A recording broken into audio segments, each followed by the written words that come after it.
Welcome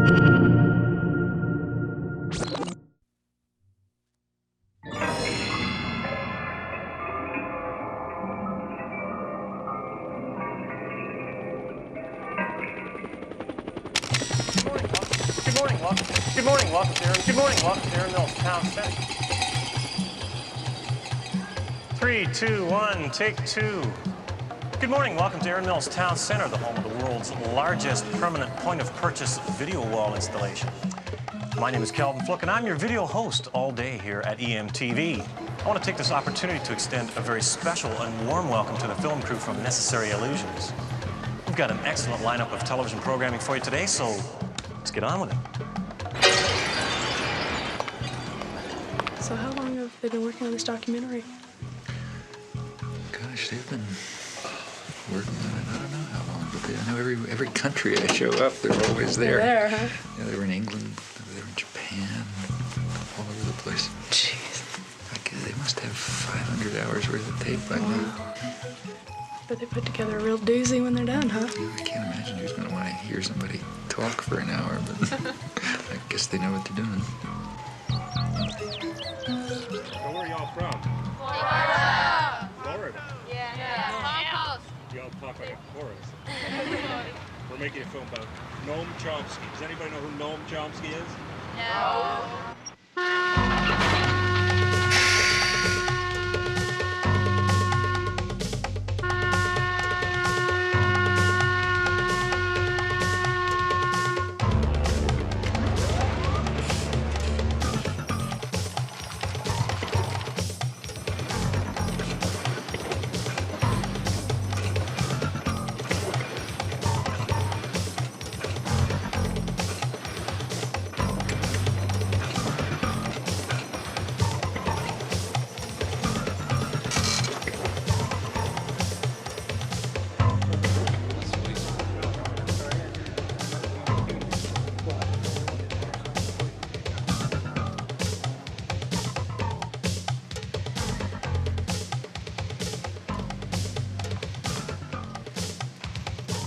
Good afternoon and welcome to Wyoming Talks. My guest today is well-known intellectual Noam Chomsky.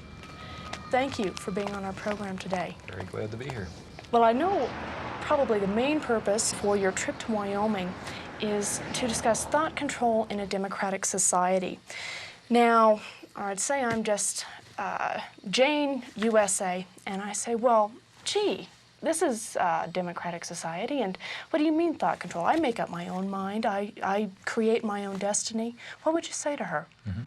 Well, I would suggest that Jane take a close look at the way the media operate, the way the public relations industry operates, the extensive thinking that's been going on for a long, long period about the necessity for finding ways to marginalize and control the public in democratic society. But particularly to look at the evidence that's been accumulated about the way the major media, the sort of agenda-setting media, I mean the national press and the television and so on, the way that they shape and control the kinds of opinions that appear, the kinds of information that comes through, the sources to which they go, and so on. And I think that Jane will find some very surprising things about the democratic system.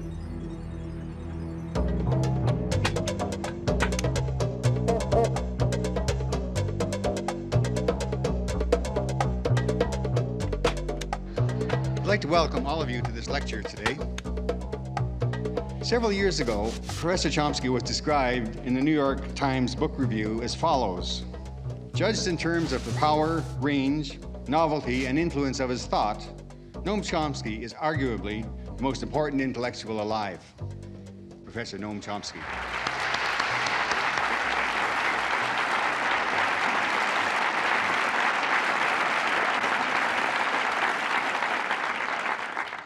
I gather there are some people out behind that blackness there, but if I don't look you in the eye, it's because I don't see you. All I see is the blackness. Perhaps I ought to begin by reporting something that's never read. The line about the arguably the most important intellectual in the world and so on, comes from a publisher's blurb, and you also always got to watch those things, because if you go back to the original, you'll find that that sentence is actually there. This is in the New York Times. But the next sentence is, since that's the case, how can he write such terrible things about American foreign policy? And they never quote that point. But in fact, if it wasn't for that second sentence, I would begin to think that I'm doing something wrong. And I'm not joking about that. It's true that the emperor doesn't have any clothes, but the emperor doesn't like to be told it. And the emperor's lapdogs, like the New York Times, are not going to enjoy the experience if you do. Good evening. I'm Bill Moyers. What's more dangerous, the big stick or the big lie? Governments have used both against their own people. Tonight I'll be talking with a man who has been thinking about how we can see the developing lie. He says that propaganda is to democracy what violence is to a dictatorship, but he hasn't lost faith in the power of common people to speak up for the truth. You have said that we live entangled in webs of endless deceit, that we live in a highly indoctrinated society where elementary truths are easily buried. Elementary truths such as? Such as the fact that we invaded South Vietnam, or the fact that we're standing in the way of significant, and have for years, of significant moves towards arms negotiation, or the fact that the military system is to a substantial extent, not totally, but to a substantial extent, a mechanism by which the general population is compelled to provide a subsidy to high technology industry. Since they're not going to do it if you ask them to, you have to deceive them into doing it. I think there are many truths like that, and we don't face them. Do you believe in common sense? I mean, you're Absolutely. You do? I believe in Cartesian common sense. I think people have the capacities to see through the deceit in which they're ensnared, but they got to make the effort. Seems a little incongruous to hear a man from the ivory tower of Massachusetts Institute of Technology, a scholar, a distinguished linguistics scholar, talk about common people with such appreciation. I think that scholarship, at least the field that I work in, has the opposite consequences. My own studies in language and human cognition demonstrate, to me at least, what remarkable creativity ordinary people have. The very fact that people talk to one another is a reflection, and just in the normal way, I don't mean anything particularly fancy, reflects deep-seated features of human creativity, which in fact separate human beings from any other biological system we know. Tonight, scientists talk to the animals, but are they talking back? The Journal with Barbara Frum and Mary Lou Finley. Communicating with animals is a serious scientific pursuit. This is Chomsky. Nim, jokingly named after the great linguist Noam Chomsky, was the great hope of animal communication in the 1970s. For 4 years, Petito and others coached him in sign language, but in the end, they decided it was a lost cause. Nim could ask for things, but not much more. I would have loved to have a conversation with Nim and understand how he looked at the universe. He failed to communicate that information to me. And we gave him every opportunity. Noam Chomsky, theorist of language and political activist, has had an extraordinary career. I can think of none like it in recent American history, and few anywhere at any time. He has literally transformed the subject of linguistics. At the same time, he's become one of the most consistent critics of power politics in all its protean guises. Scholar and propagandist, his two careers apparently reinforce each other. In 1957, he published his Syntactic Structures, which began what has frequently been called the Chomskyan Revolution in linguistics. Like a latter-day Copernicus, Chomsky proposed a radically new way of looking at the theory of grammar. Chomsky worked out the formal rules of a universal grammar which generated the specific rules of actual or natural languages. The general approach I'm taking seems to me rather simple-minded and unsophisticated, but nevertheless correct. Maybe I will use the blackboard. Later he came to argue that such systems are innate features of human beings. They belong to the characteristics of the species and have been, in effect, programmed into the genetic equipment of the mind like the machine language in a computer. One needn't be interested in this question, of course. I am interested in it. And the interesting question from this point of view would be, what is the nature of the initial state? That is, what is human nature in this respect? That in turn explains the astonishing. You try the next one. Facility. That in turn explains the astonishing facility that children have in learning the rules of natural language, no matter how complicated, incredibly quickly, from what are imperfect and often degenerate samples. Complicated. It's a complicated word. You know what complicated means? It means it's complicated.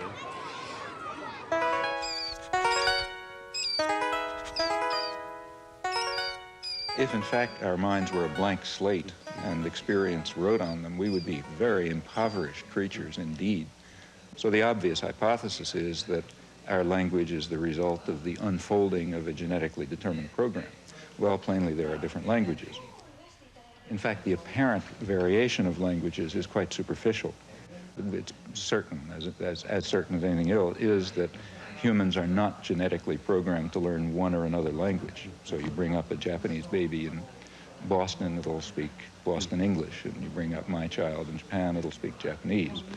And that means that from that it simply follows by logic that the basic structure of the languages must be essentially the same. Our task as scientists is to try to determine exactly what those fundamental principles are that cause the knowledge of language to unfold in the manner in which it does under particular circumstances. And incidentally, I think there is no doubt the same must be true of other aspects of human intelligence and systems of understanding and interpretation and moral and aesthetic judgment and so on. The implications of these views have washed over the fields of psychology, education, sociology, philosophy, literary criticism, and logic. In the 50s and 60s, the bridge between your theoretical work and your political work seems to have been the attack on behaviorism. But now, behaviorism is no longer an issue, or so it seems. So how does this leave the link between your linguistics and your politics? Well, I've always regarded the link, I've never really perceived much of a link, to tell you the truth.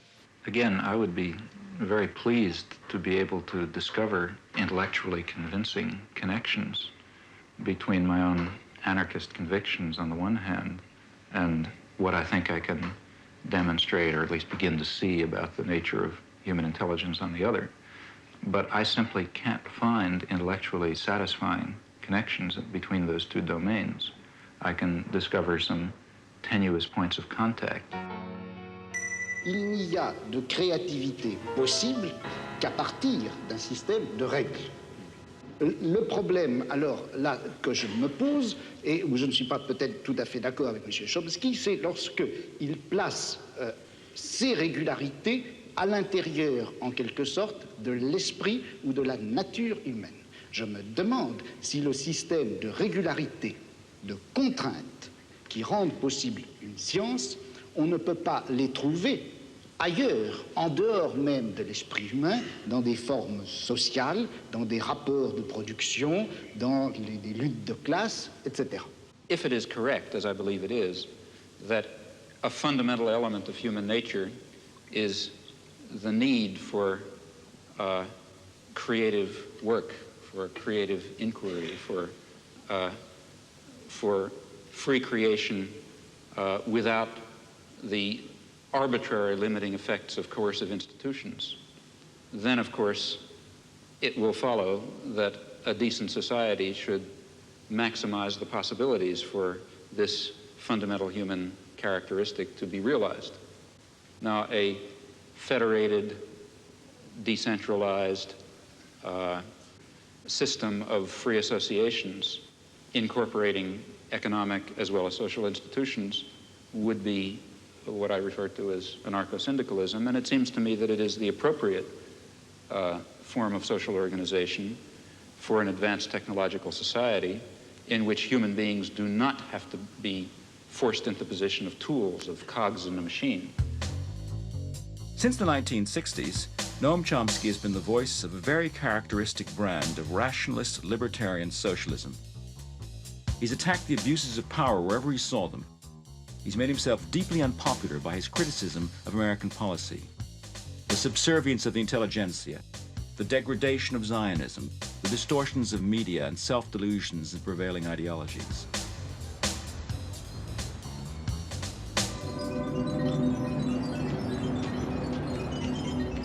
Under the liberal administrations of the 1960s, the club of academic intellectuals designed and implemented the Vietnam War and other similar, though smaller, actions.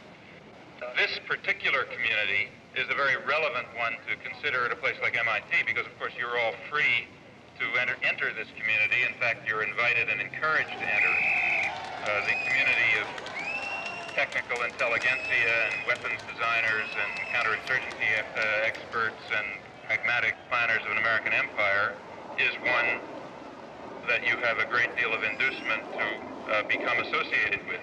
The inducements, in fact, are very real. The rewards in power and affluence and prestige and authority are quite real. Jamie.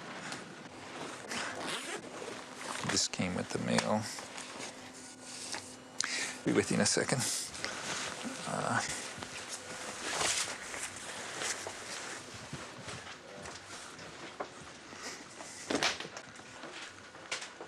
God, they still got their cameras. Okay. Huh?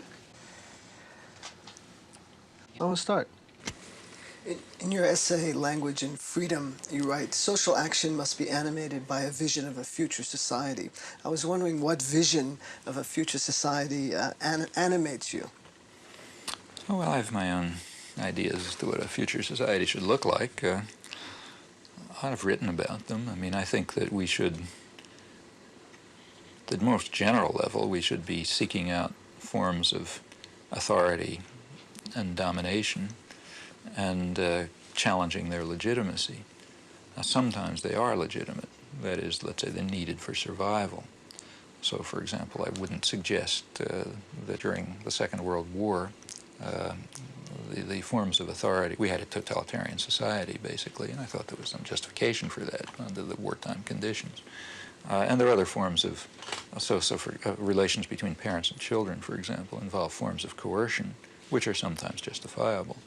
But any form of coercion and control requires justification, and most of them are completely unjustifiable. Now, at various stages of human civilization, it's been possible to challenge some of them, but not others. Others are too deep-seated, or you don't see them, or whatever.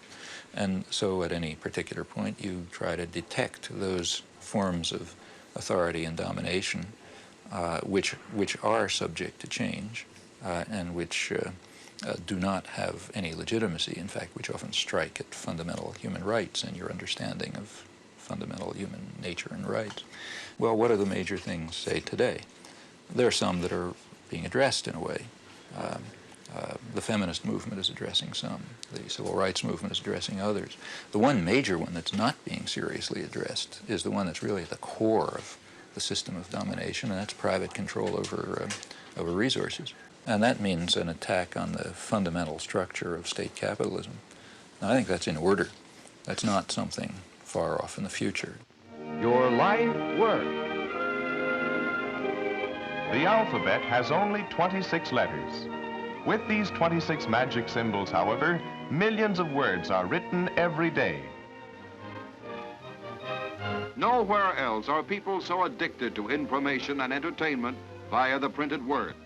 Every day the world comes thumping on the American doorstep, and nothing that happens anywhere remains long a secret from the American newspaper reader. It comes to us pretty casually, the daily paper. But behind its arrival on your doorstep is one of journalism's major stories, how it got there. There is a standard view about democratic societies and the role of the media within them. It's expressed, for example, by Supreme Court Justice Powell when he spoke of the crucial role of the media in affecting the societal purpose of the First Amendment, namely enabling the public to assert meaningful control over the political process. That kind of formulation expresses the understanding that democracy requires free access to information and ideas and opinion, the same conceptions hold not only with regard to the media, but with regard to educational institutions, publishing, the intellectual community generally. It is basic to the health of a democracy that no phase of government activity escape the scrutiny of the press. Here, reporters are assigned to stories fateful not only to our nation, but to all nations. Congress, says the First Amendment, shall pass no law abridging the freedom of the press. And the chief executive himself throws open the doors of the White House to journalists representing papers of all shades of political opinion.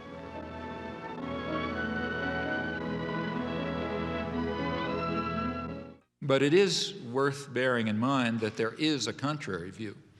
And in fact, the contrary view is very widely held and deeply rooted in our own civilization. It goes back to the origins of modern democracy, to the 17th century English Revolution, which was a complicated affair like most popular revolutions. There was a struggle between Parliament, representing largely elements of the gentry and the merchants, and the royalists representing other elite groups, and they fought it out. But like many popular revolutions, there was also a lot of popular ferment going on that was opposed to all of them. There were popular movements that were questioning everything. The relation between master and servant, the right of authority altogether, all kinds of things were being questioned. There was a lot of radical publishing. The printing presses had just come into existence. And this disturbed all the elites on both sides of the Civil War. So as one historian pointed out at the time in 1660, he criticized the radical Democrats, the ones who were calling for what we would call democracy, because they are making the people so curious and so arrogant that they will never find humility enough to submit to a civil rule. Now, underlying these doctrines, which were very widely held, is a certain conception of democracy. It's a game for elites. It's not for the ignorant masses who have to be marginalized, diverted, and controlled, of course, for their own good. The same principles were upheld in the American colonies. The dictum of the founding fathers of American democracy that, I'm quoting, the people who own the country ought to govern it, quoting John Jay.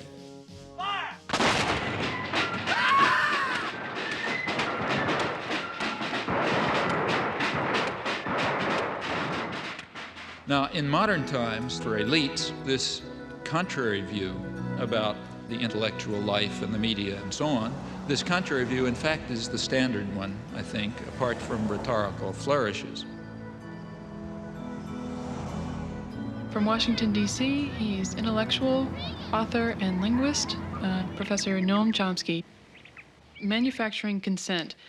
What is that title meant to describe? Well, the title is actually borrowed from a book by Walter Lippmann, written back around 1921, in which he described what he called the manufacture of consent as a revolution in the practice of democracy. What it amounts to is a technique of control. And he said this was useful and necessary because the common interests, the general concerns of all people, elude the public. The public just isn't up to dealing with them, and they have to be the domain of what he called a specialized class. Notice that that's the opposite of the standard view about democracy. There's a version of this expressed by the highly respected moralist and theologian Reinhold Niebuhr, who was very influential on contemporary policymakers. His view was that rationality belongs to the cool observer, but because of the stupidity of the average man, he follows not reason but faith. And this naive faith requires necessary illusion and emotionally potent oversimplifications, which are provided by the myth maker to keep the ordinary person on course.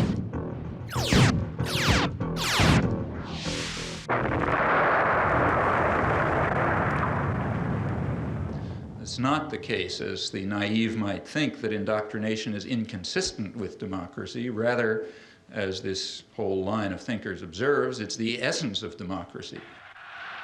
The point is that in a military state or a feudal state, or what we would nowadays call a totalitarian state, it doesn't much matter what people think, because you've got a bludgeon over their head and you can control what they do. But when the state loses the bludgeon, when you can't control people by force, and when the voice of the people can be heard, you have this problem. It may make people so curious and so arrogant that they don't have the humility to submit to a civil rule, and therefore you have to control what people think. And the standard way to do this is the resort to what in more honest days used to be called propaganda. Manufacture of consent, creation of necessary illusions, various ways of either marginalizing the general public or reducing them to apathy in some fashion.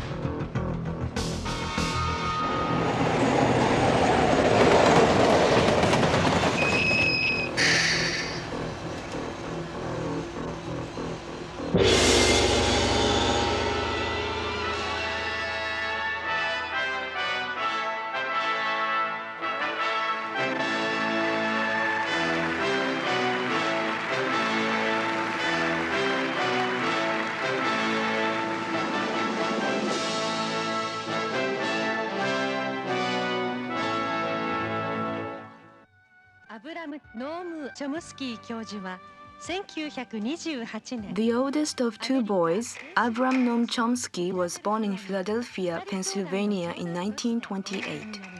As a Jewish child, the anti-Semitism of the time affected him. Both parents taught Hebrew, and he became fascinated by literature, reading translations of French and Russian classics. He also took an interest in a grammar book written by his father on Hebrew of the Middle Ages. He recalls a childhood absorbed in reading, curled up in a sofa, often borrowing up to 12 books at once from the library. He is married to Carol, and they have 3 children. I don't like to impose on my wife and children a form of life that they certainly haven't selected for themselves, namely one of public exposure or exposure to the public media. That's their choice, and I don't believe that they have themselves selected this. I don't impose it on them. I would like to protect them from it, frankly. Second, the sort of perhaps principled point is that I'm rather against the idea, the whole notion of developing public personalities who are treated as stars of one kind or another, where aspects of their personal life are supposed to have some significance and so on. Take 1 in the reception room.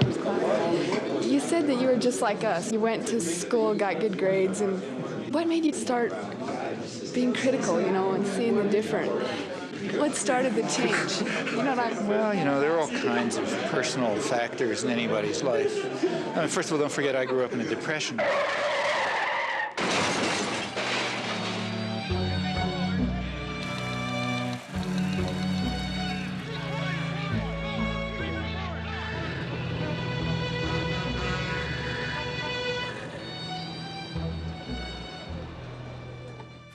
My parents actually happened to have jobs, which was kind of unusual. They were Hebrew school teachers, so sort of lower middle class. For them, everything revolved around being Jewish, Hebrew and Palestine in those days and so on. And I grew up in that milieu. So, I learned Hebrew and went to Hebrew school, became a Hebrew school teacher, went to Hebrew college, led youth groups, summer camps, Hebrew camps, the whole business. The branch of the Zionist movement that I was part of was all involved in socialist binationalism and Arab-Jewish cooperation and all sorts of nice stuff.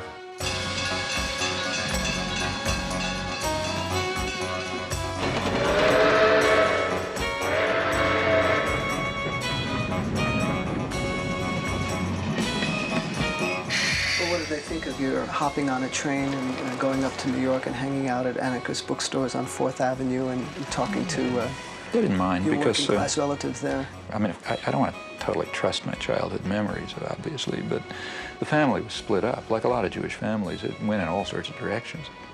There were sectors that were super Orthodox. There were other sectors that were very radical and very assimilated and working class intellectuals. You know? And that's the sector that I naturally gravitated towards. It was a very lively intellectual culture. For one thing, it was a working class culture, had working class values, values of solidarity, socialist values, and so on. There was a sense somehow things were going to get better. And an institutional structure was around, the method of fighting, you know, of organizing, of doing things, which had some hope. And I also had the advantage of having gone to a experimental progressive school, to a Deweyite school, which was quite good, run by a university there. And, you know, there was no such thing as competition. There was no such thing as being a good student. I mean, literally, the concept of being a good student didn't even arise until I got to high school. I went to the academic high school and suddenly discovered I'm a good student, you know, then I hated high school because I had to do all the things you have to do to get into college. But until then, it was kind of a free, pretty open system. And I don't know, there were lots of other things. Well, maybe I was just cantankerous. As a historian, I have read with interest and amazement your long review article of Gabriel Jackson's Spanish Civil War, and that's a very respectable piece of history, and I can appreciate how much work goes into that. You know when I did that work? When did you do that? I did that work in the early 1940s when I was about 12 years old.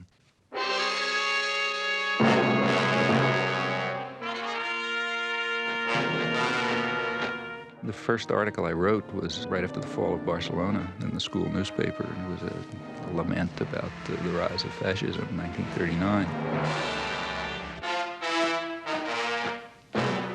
Actually, I guess one of the people who was the biggest influence in my life was an uncle who had never gone past 4th grade. He was, you know, had a background in crime, and then left-wing politics and all sorts of things. But he was a hunchback. And as a result, he could get a newsstand in New York. They had some program for people with physical disabilities. And some of you are from New York, I guess. You know, well, you know the 72nd Street kiosk? You know that? Right, that's right. That's where I got my political education.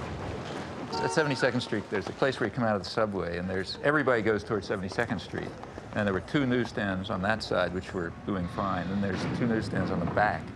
And nobody comes out the back, you know, and that's where his news is. But it was a very lively place. He was a very bright guy. It was the 30s. There were a lot of emigres, you know, so on. A lot of people were hanging around there. And in the evenings, especially, it was sort of a literary political salon. You know, every kind of guys hanging around, arguing and talking. And as a kid, like I was 11, 12 years old, the biggest excitement was to work the newsstand. You write in Manufacturing Consent that it's the primary function of the mass media in the United States to mobilize public support for the special interests that dominate the government and the private sector. What are those interests? Well, if you want to understand the way any society works, ours or any other, the first place to look is who is in a position to make the decisions that determine the way the society functions. Societies differ, but in ours, the major decisions over what happens in the society, decisions over investment and production and distribution and so on, are in the hands of a relatively concentrated network of major corporations and conglomerates and investment firms and so on. They are also the ones who staff the major executive positions in the government, and they're the ones who own the media, and they're the ones who have to be in a position to make the decisions.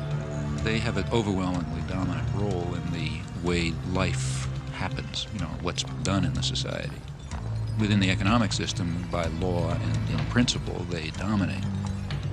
The control over resources and the need to satisfy their interests imposes very sharp constraints on the political system and the ideological system. When we talk about manufacturing of consent, whose consent is being manufactured? We can, to start with, there are 2 different groups. We can get into more detail, but at the first level of approximation, there's 2 targets for propaganda. One is what's sometimes called the political class. There's maybe 20% of the population which is relatively educated, more or less articulate, They play some kind of role in decision-making. They're supposed to sort of participate in social life, either as managers or cultural managers, like, say, teachers and writers and so on. They're supposed to vote. They're supposed to play some role in the way economic and political and cultural life goes on. Now, their consent is crucial. It's one group that has to be deeply indoctrinated. Then there's maybe 80% of the population whose main function is to follow orders and not to think, you know, and not to pay attention to anything. And they're the ones who usually pay the costs. All right, Professor Chomsky, Noam, you outlined a model with filters that propaganda is sent through its way to the public. Can you briefly outline those? It's basically an institutional analysis of the major media, what we call a propaganda model. We're talking primarily about the national media, those media that sort of set a general agenda that others more or less adhere to the extent that they even pay much attention to national or international affairs. Now, the elite media are the sort of the agenda-setting media. That means the New York Times, the Washington Post, the major television channels, and so on. They set the general framework. The local media more or less adapt to their structure. World News. Get a soundbite that says that there's a beachhead. I think 628 is a good one. Yeah, but I think 6 is a good start. This is the operative soundbite for us. He's out. He really knows how to play this. He's got a minute for all the time, so that's. I love this soundbite. Okay, well. And they do this in all sorts of ways, by selection of topics, by distribution of concerns, by emphasis and framing of issues, by filtering of information, by bounding of debate within certain limits. 2.5 minutes to air. 45 seconds. They determine, they select, they shape, they control, they restrict in order to serve the interests of dominant elite groups in the society. There is an unusual amount of attention focused today on the 5 nations of Central America. This is Democracy's Diary. Here for our instruction are triumphs and disasters, the pattern of life's changing fabric. Here is great journalism, a revelation of the past, a guide to the present, and a clue to the future.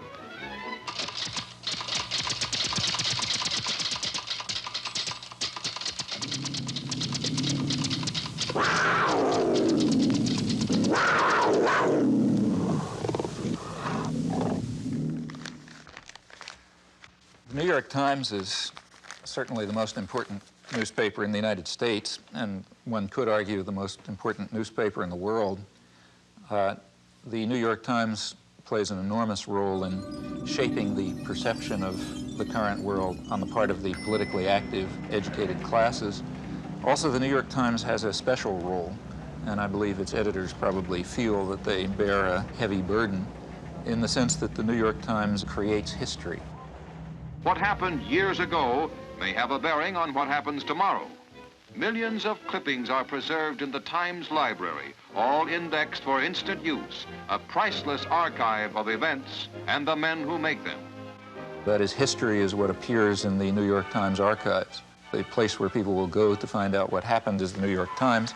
Therefore, it's extremely important, if history is going to be shaped in an appropriate way, that certain things appear, certain things not appear, certain questions be asked, other questions be ignored, and that issues be framed in a particular fashion. Now, in whose interests is the history being so shaped? Well, I think that's not very difficult to answer. The process by which people make up their minds on this is a much more mysterious process than you would ever guess from reading Manufacturing Consent. There is a saying about legislation that legislation is like making sausage, that the less you know about how it's done, the better for your appetite. The same is true of this business. If you're in a conference in which decisions are being made on what to put on page 1 or whatnot, you would get, I think, the impression that important decisions were being made in a flippant and frivolous way. But in fact, given the pressures of time to trying to get things out, you resort to a kind of a shorthand. And you have to fill that paper up every day. It's curious in a kind of a mirror image way that Professor Chomsky is in total accord with Reed Irvine, who at the right-wing end of the spectrum says exactly what Chomsky does about the insinuating influence of the press, of the big media, as, quote, agenda setters, to use one of the great buzzwords of the time. And, of course, Reed Irvine sees this as a left-wing conspiracy of foisting liberal ideas in both domestic and foreign affairs on the American people. But in both cases, I think that the premise really is an insult to the intelligence of the people who consume news. Now, to eliminate confusion, all of this has nothing to do with liberal or conservative bias. According to the propaganda model, both liberal and conservative wings of the media, whatever those terms are supposed to mean, fall within the same framework of assumptions. In fact, if the system functions well, it ought to have a liberal bias, or at least appear to, because if it appears to have a liberal bias, that will serve to bound thought even more effectively. In other words, if the press is indeed adversarial and liberal and all these bad things, then how can I go beyond it? They're already so extreme in their opposition to power that to go beyond it would be to take off from the planet. So therefore, it must be that the presuppositions that are accepted in the liberal media are sacrosanct, can't go beyond them. And a well-functioning system would in fact have a bias of that kind. The media would then serve to say, in effect, thus far and no further. We ask, what would you expect of those media on just relatively uncontroversial, guided free market assumptions? And when you look at them, you find a number of major factors entering into determining what their products are. These are what we call the filters. So one of them, for example, is ownership. Who owns them? The major agenda-setting media, after all, what are they? As institutions in the society, what are they? Well, in the first place, they are major corporations, in fact, huge corporations. Furthermore, they're integrated with and sometimes owned by even larger corporations, conglomerates, so for example, by Westinghouse and GE and so on.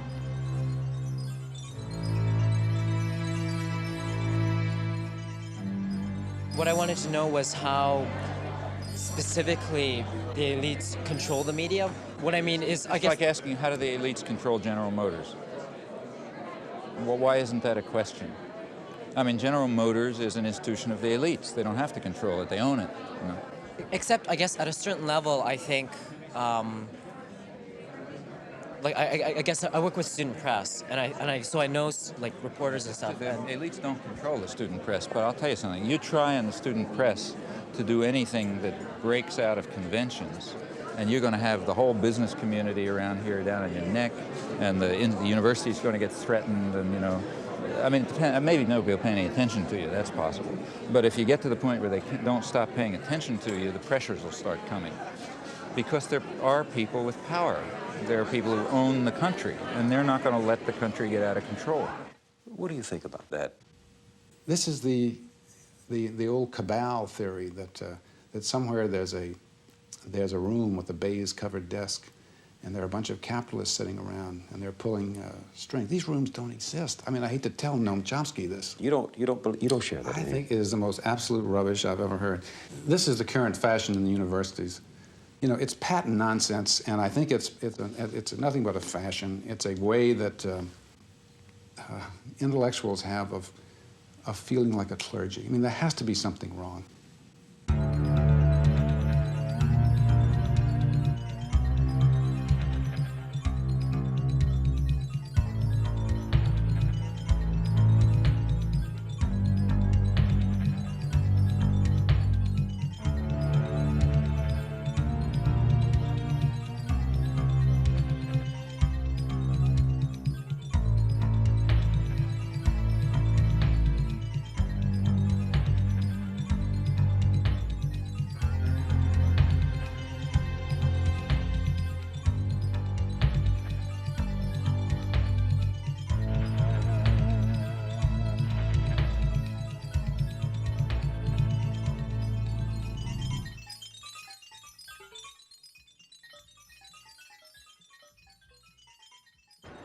So what we have in the first place is major corporations, which are parts of even bigger conglomerates. Now, like any other corporation, they They have a product which they sell to a market. The market is advertisers, that is, other businesses. What keeps the media functioning is not the audience. They make money from their advertisers. And remember, we're talking about the elite media, so they're trying to sell a good product, a product which raises advertising rates. And ask your friends in the advertising industry, that means that they want to adjust their audience to the more elite and affluent audience. That raises advertising rates. So what you have is institutions, corporations, big corporations, that are selling relatively privileged audiences to other businesses. Well, what point of view would you expect to come out of this? I mean, without any further assumptions, what you'd predict is that what comes out is a picture of the world, a perception of the world, that satisfies the needs and the interests and the perceptions of the sellers, the buyers, and the product. Now, there are many other factors that press in the same direction. If people try to enter the system who don't have that point of view, they're likely to be excluded somewhere along the way. After all, no institution is going to happily design a mechanism to self-destruct. It's not the way institutions function. So they all work to exclude or marginalize or eliminate dissenting voices or alternative perspectives and so on because they're dysfunctional. They're dysfunctional to the institution itself. Do you think you've escaped the ideological indoctrination of the media and of society that you grew up in? Have I? Mm-hmm. Often not. I mean, when I look back and think of the things that I haven't done that I should have done, it's very, it's not a pleasant experience. So what's the story of young Noam in the schoolyard? Yeah, I mean, that was a personal thing for me. I don't know why it should interest anyone else, but I do remember. Well, you drew certain conclusions from Well, it. yeah, I mean, it had a big influence on me. I mean, I remember when I was about 6, I guess, first grade. There was the standard fat kid who everybody made fun of, and I remember in the schoolyard, he was on standing on right outside the school classroom, and a bunch of kids outside sort of taunting him, and so on. And one of the kids actually brought over his older brother, sort of like from 3rd grade instead of 1st grade, big kid.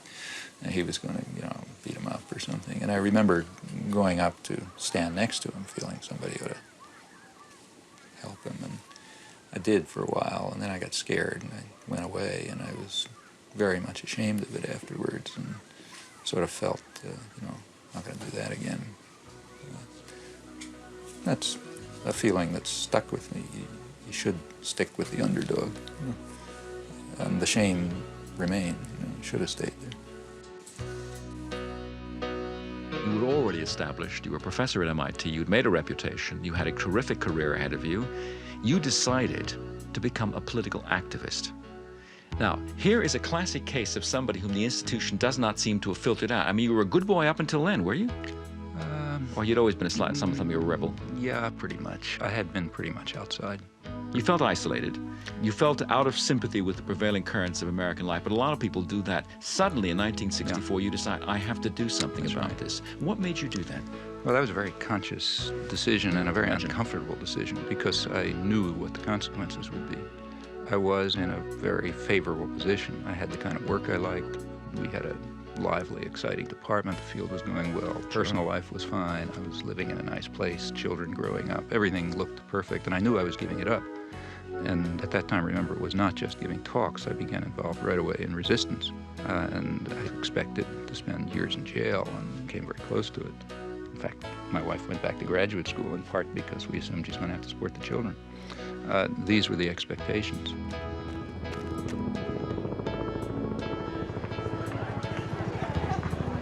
And I recognized that if I returned to these interests, which were the dominant interests of my own youth, life would become very uncomfortable. Because I know that in the United States, you don't get sent to a psychiatric prison, and they don't send a death squad after you, and so on. But there are definite penalties for breaking the rules. So these were real decisions. And it simply seemed at that point that it was just hopelessly immoral not to. I'm Noam Chomsky. I'm on the faculty at MIT, and I've been getting more and more heavily involved in anti-war activities for the last few years.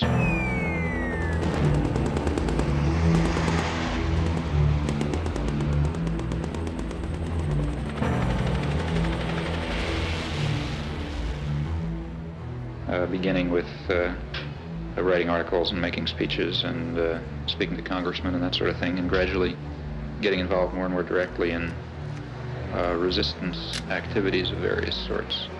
I've come to the feeling myself that the most effective form of political action that is open to a responsible and concerned citizen at the moment is action that really involves direct resistance, refusal to take part in what I think are war crimes, to raise the domestic cost of American aggression overseas through non-participation and support for those who are refusing to take part, in particular draft resistance throughout the country.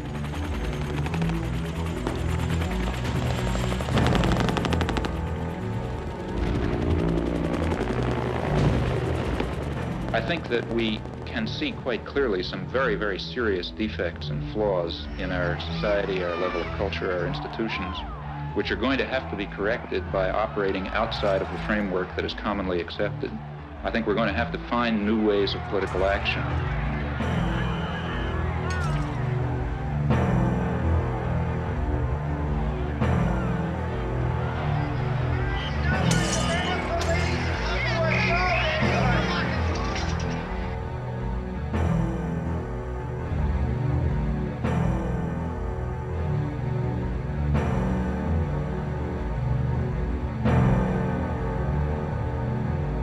I rejoice in your disposition to argue the Vietnam question, especially when I recognize what an act of self-control this must involve. It does. Sure. It really does. Sure. I mean, I think that And this is you're the doing kind of very well. issue You're where, doing very well. you know, sometimes I lose my temper. Maybe not tonight. Maybe not tonight. Because if you would, I'd smash you in the goddamn face. You say in your book, reason for not losing my temper.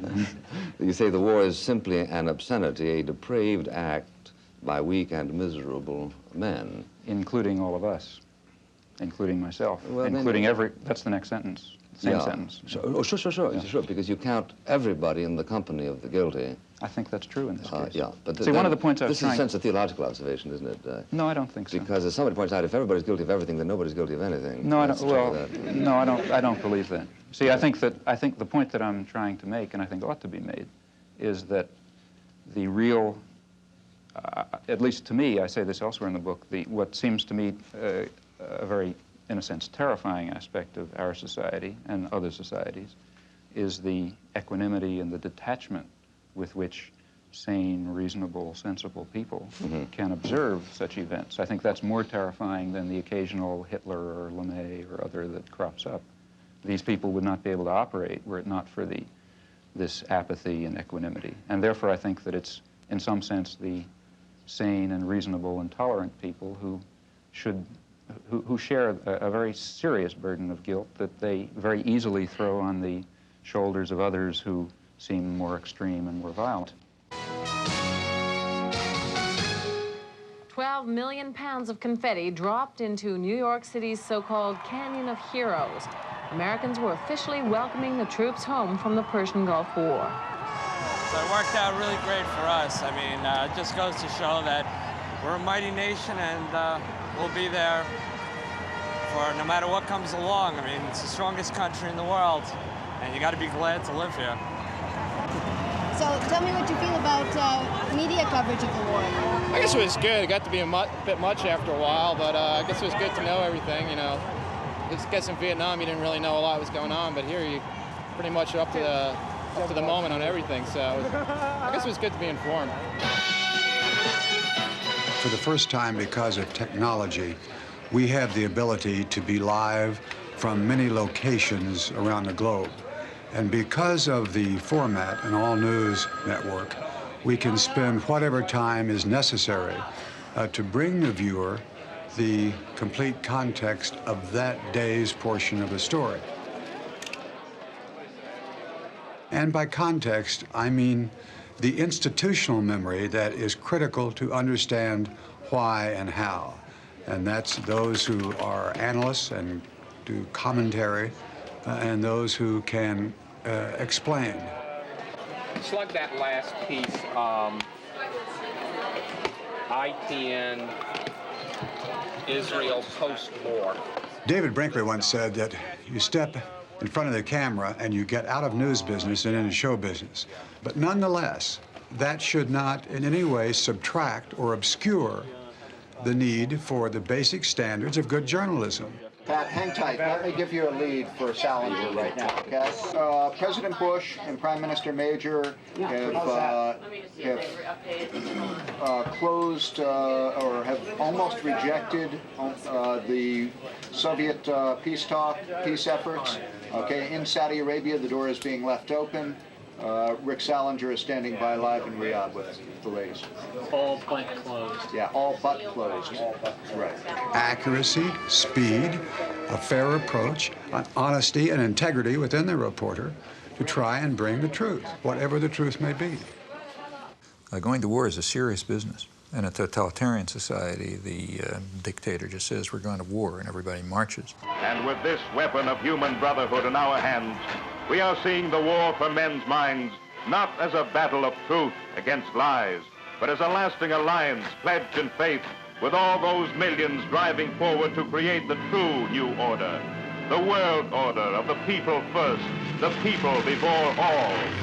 In a democratic society, the theory is that if the political leadership is committed to war, they present reasons, and they got a very heavy burden of proof to meet, because a war is a very catastrophic affair, as this one proved to be.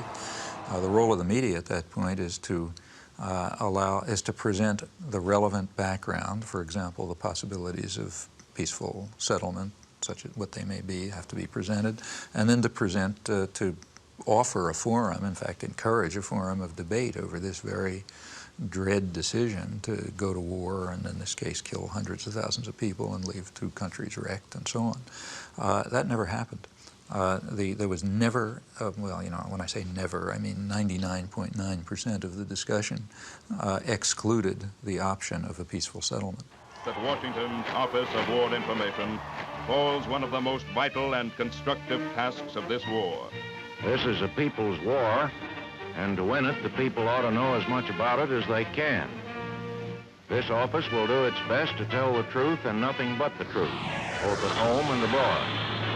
First weapon in this worldwide strategy of truth is the great machine of information represented by the free press, with its powers of molding public thought and leading public action, with all its lifelines for the exchange of new ideas between fighting nations spread across the earth. And every time George Bush would appear and say there will be no negotiations, there would be, 100 editorials the next day lauding him for going the last mile for diplomacy.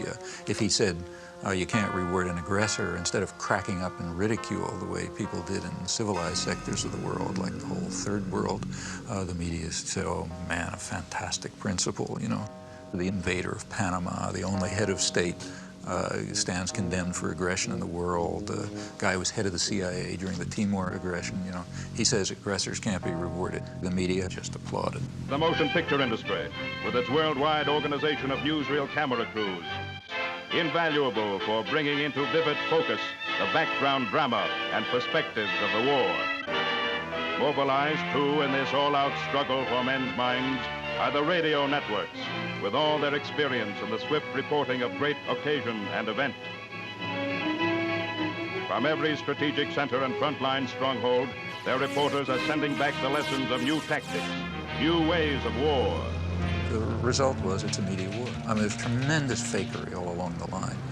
The UN is finally living up to its mission, wondrous sea change, the New York Times told us. The only wondrous sea change was that for once the United States didn't veto a Security Council resolution against aggression. People don't want a war unless you have to have one, and they would have known that you don't have to have one. Well, the media kept people from knowing that, and that means we went to war very much in the manner of a totalitarian state, thanks to the media subservience. That's the big story.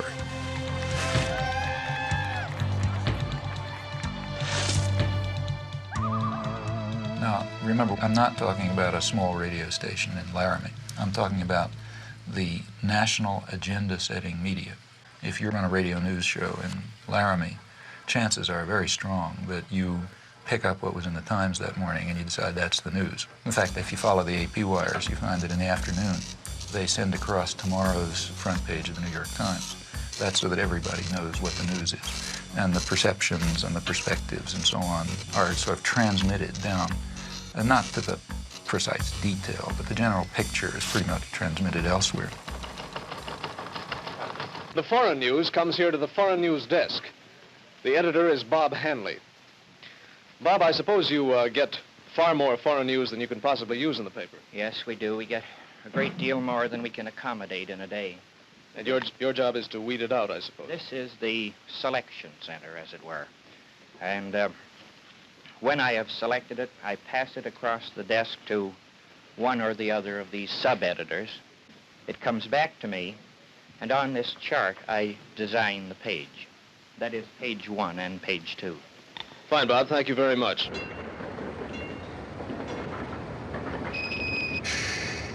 Why do you want to make a film about media for? Well, Such a nice, quiet town. it's a beautiful town. Well, we're making a film about the mass media, so we thought, whatever, Oh, yeah. what a good place You to want to know come. where they got the name?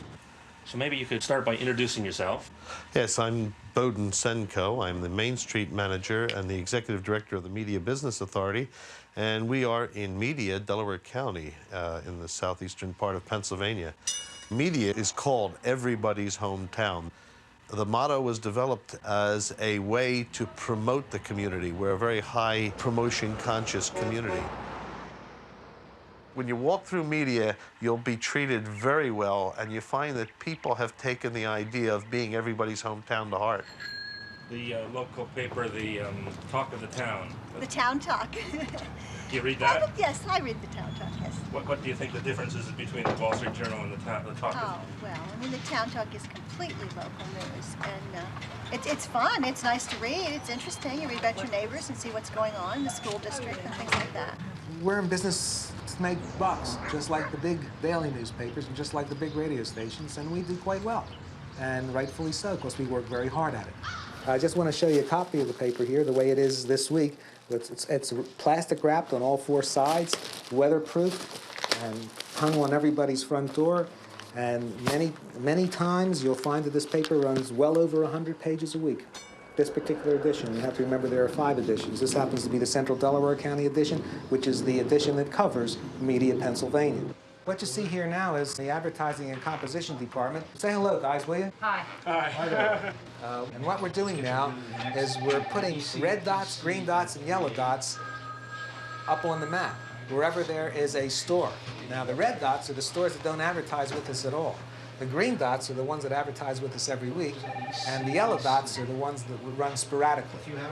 Now, we have computer printouts of every one of these stores, and what we do is we take the printouts of all the red dots, which are the bad guys, and what our idea is to turn these red dots into yellow dots and turn the yellow dots into green dots and eventually make them all green dots, so 100% of the stores and 100% of the merchants and the service people advertise in our newspaper every week.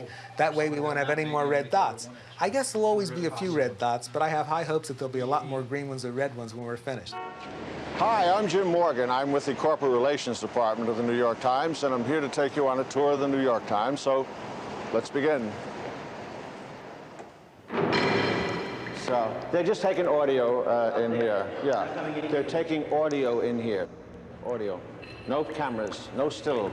We went over this quite thoroughly. They don't even take a still camera in here.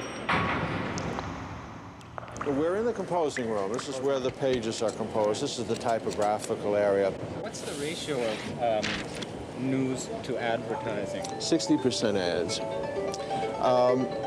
This might seem big, but it is average, in fact, below average. Our 60% might include, on some days, maybe 20 pages of classified advertising all to itself, where the rest of the newspapers weighted much heavier news to advertising. But the paper in its entirety, every day, large or small, is 60 ads, 40 news. Well, that completes our tour of the New York Times, and I hope you found it informative, and I hope that you read the New York Times every day of your life from now on. Now, there are other media, too, whose basic social role is quite different. It's diversion. There's the real mass media, the kinds that are aimed at, you know, the guys who Joe Sixpack, that kind. The purpose of those media is just to dull people's brains. This is an oversimplification, but for the 80% or whatever they are, the main thing for them is to divert them, to get them to watch National Football League and to worry about, mother with child with 6 heads or whatever you pick up in the, in the thing that you pick up on the supermarket stands and so on. Or, look at astrology or get involved in, fundamentalist stuff or something, or just get them away, get them away from things that matter. And for that, it's important to reduce their capacity to think. The sports section is handled in another special department. The sports reporter must be a specialist in his knowledge of sports. He gets his story right at the sporting event and often sends it into his paper play-by-play. Take, say, sports. That's another crucial example of the indoctrination system, in my view. For one thing, because it offers people something to pay attention to that's of no importance, that keeps them from worrying about, keeps them from worrying about things that matter to their lives that they might have some idea about doing something about. And in fact, it's striking to see the intelligence that's used by ordinary people in sports. I mean, you listen to radio stations where people call in. They have the most exotic information and understanding about, all kind of arcane issues. And the press undoubtedly does a lot with this. I remember in high school already, I was pretty old, I suddenly asked myself at one point, why do I care if my high school team wins the football game? I mean, I don't know anybody on the team, I mean, they have nothing to do with me. I mean, why am I cheering for my team? It doesn't make any sense, But the point is, it does make sense. It's a way of building up irrational attitudes of submission to authority and, group cohesion behind, leadership elements. In fact, it's training in irrational jingoism. That's also a feature of competitive sports. I think if you look closely at these things, I think typically they do have functions. And that's why energy is devoted to supporting them and creating a basis for them, and advertisers are willing to pay for them and so on. I'd like to ask you a question essentially about the methodology in studying the propaganda model and how would one go about doing that? Well, there are a number of ways to proceed. One obvious way is to try to find more or less paired examples. History doesn't offer true controlled experiments, but it often comes pretty close. So one can find atrocities or abuses of one sort that on the one hand are committed by official enemies and on the other hand are committed by friends and allies or by the favored state itself, by the United States in the U.S. case. And the question is whether the media accept the government framework or whether they use the same agenda, the same set of questions, the same criteria for dealing with the two cases as any honest outside observer would do. If you think America's involvement in the war in Southeast Asia is over, think again. The Khmer Rouge are the most genocidal people on the face of the earth. Peter Jennings reporting from the killing fields, Thursday. I mean, the great act of genocide in the modern period is Pol Pot, 1975 through 1978. That atrocity, I think it would be hard to find any example of a comparable outrage and outpouring of fury and so on and so forth. So that's one atrocity. Well, it just happens that in that case, history did set up a controlled experiment. Have you ever heard of a place called East Timor? I can't say that I have. Where? East Timor? Nope. No, huh? Well, it happens that right at that time there's another atrocity, very similar in character, but differing in one respect. We were responsible for it, not Pol Pot. Hello, I'm Louise Penny, and this is Radio Noon. If you've been listening to the program fairly regularly over the last few months, you'll know East Timor has come into the conversation more than once, particularly when we were talking about foreign aid and also the war and a new world order. People wondered why, if the UN was serious about a new world order, no one was doing anything to help East Timor. The area was invaded by Indonesia in 1975. There are reports of atrocities against the Timorese people. And yet Canada and other nations have consistently voted against UN resolutions to end the occupation. Today, we're going to take a closer look at East Timor, what's happened to it, and why the international community is doing nothing to help. One of the people who have been most active is Elaine Bruyere, a photojournalist from British Columbia. She's the founder of the East Timor Alert Network, and she joins me in studio now. Hello. Hi. One tragedy compounding a tragedy is that a lot of people don't know much about East Timor. Where is it? East Timor is just north of Australia, about 420 kilometers, and it's right between the Indian and Pacific Oceans. Just south of East Timor is a deep-water sea lane, perfect for U.S. submarines to pass through. There's also huge oil reserves there. One of the unique things about East Timor is that it's truly one of the last surviving ancient civilizations in that part of the world. The Timorese spoke 30 different languages and dialects amongst a group of 700,000 people. Today, less than 5% of the world's people live like the East Timorese, basically self-reliant. They live really outside of the global economic system. Small societies like the East Timorese are much more democratic and much more egalitarian, and there's much more sharing of power and wealth. Before the Indonesians invaded, most people lived in small rural villages.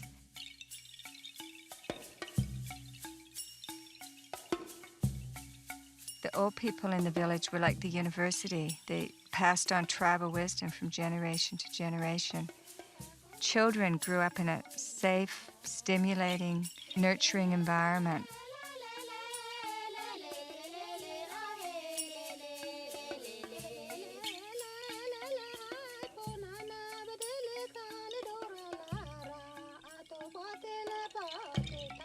A year after I left East Timor, I was appalled when I heard that Indonesia had invaded.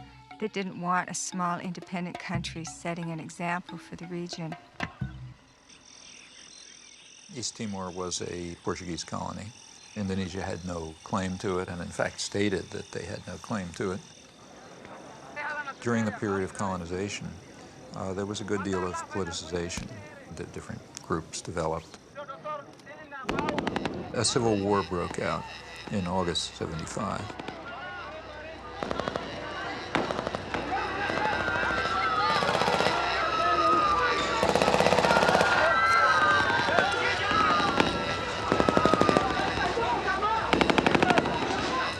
It ended up in a victory for Fredlin, which was one of the groupings, described as populist Catholic in character with some typical leftish rhetoric.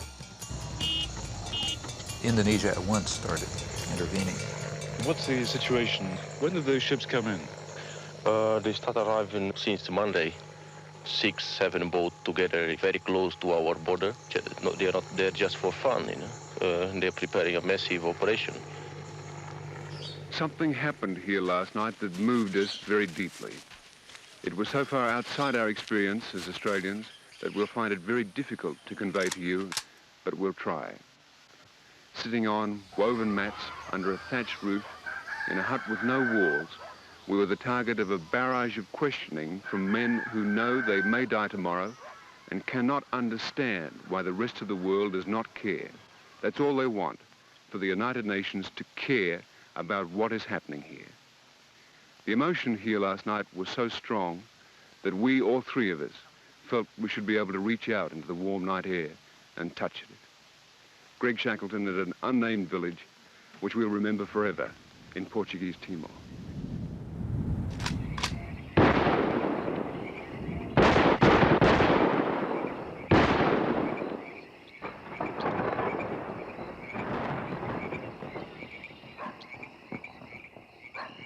Ford and Kissinger visited Jakarta, I think it was December 5th.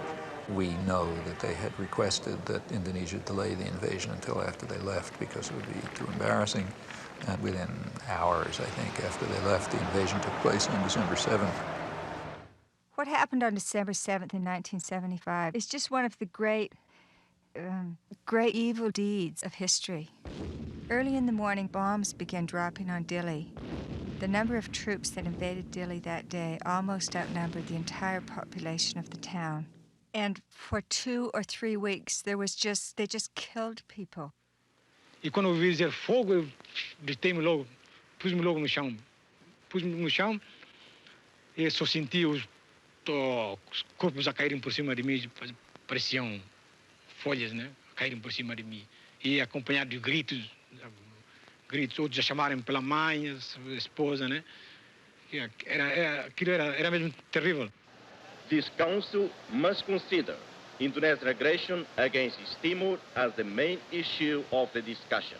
When the Indonesians invaded, the UN reacted as it always does, calling for sanctions and condemnation and so on.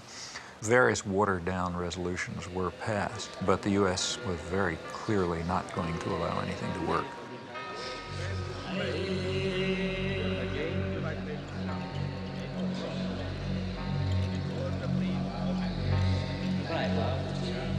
So the Timorese were fleeing into the jungles by the thousands. By late 1977-78, Indonesia set up receiving centers for those Timorese who came out of the jungle waving white flags.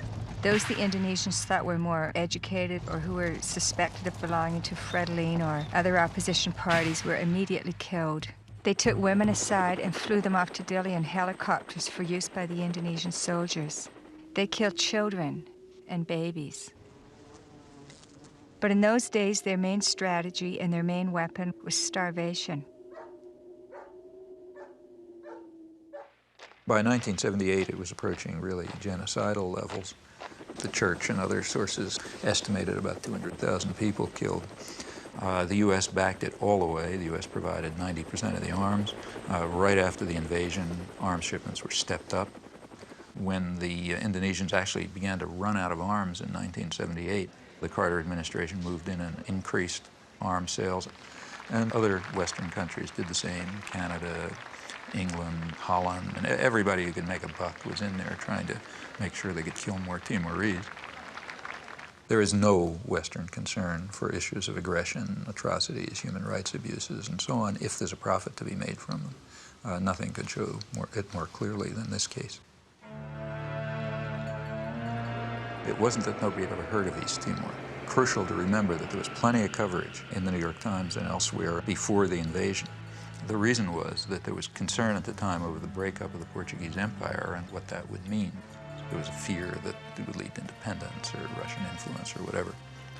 After the Indonesians invaded, the coverage dropped.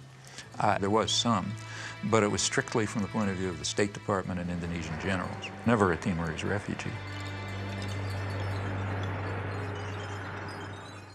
As the atrocities reached their maximum peak in 1978, when it really was becoming genocidal, coverage dropped to zero in the United States and Canada. The two countries have looked at closely. Literally dropped to zero.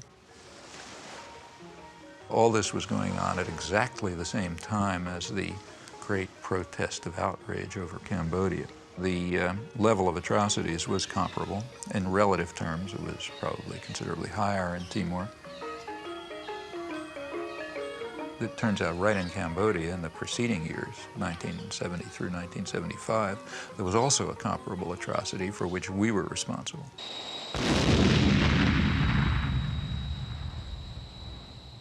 The major U.S. attack against Cambodia started with the bombings of the early 1970s. They reached a peak in 1973, and they continued up till 1975. They were directed against inner Cambodia. Very little is known about them because the media wanted it to be secret. They knew it was going on, they just didn't want to know what was happening. The CIA estimates about 600,000 killed during that 5-year period, which is mostly either U.S. bombing or a U.S.-sponsored war. So that's pretty significant killing. But also, the conditions in which it left Cambodia were such that high U.S. officials predicted that about 1 million people would die in the aftermath, just from hunger and disease because of the wreckage of the country. Pretty good evidence from U.S. government sources and scholarly sources that the intense bombardment was a significant force, maybe a critical force in building up peasant support for the Khmer Rouge, who before that were a pretty marginal element. Well, that's just the wrong story. After 1975, atrocities continued, and that became the right story, because now they're being carried out by the bad guys. Well, it was bad enough. In fact, current estimates are that Well, you know, they vary. I mean, the CIA claimed 50 to 100,000 people killed, and maybe another million or so who died one way or another. Michael Vickery is the one person who's given a really close, detailed analysis. His figure is maybe 750,000 deaths above the normal. Others, like Ben Kiernan, suggest higher figures, but so far without a detailed analysis. Anyway, it was terrible, no doubt about it. Although the atrocities, the real atrocities, were bad enough, they weren't quite good enough for the purposes needed. Within a few weeks after the Khmer Rouge takeover, the New York Times was already accusing them of genocide. At that point, maybe a couple hundred or maybe a few thousand people had been killed. And from then on, it was a drumbeat, a chorus of genocide.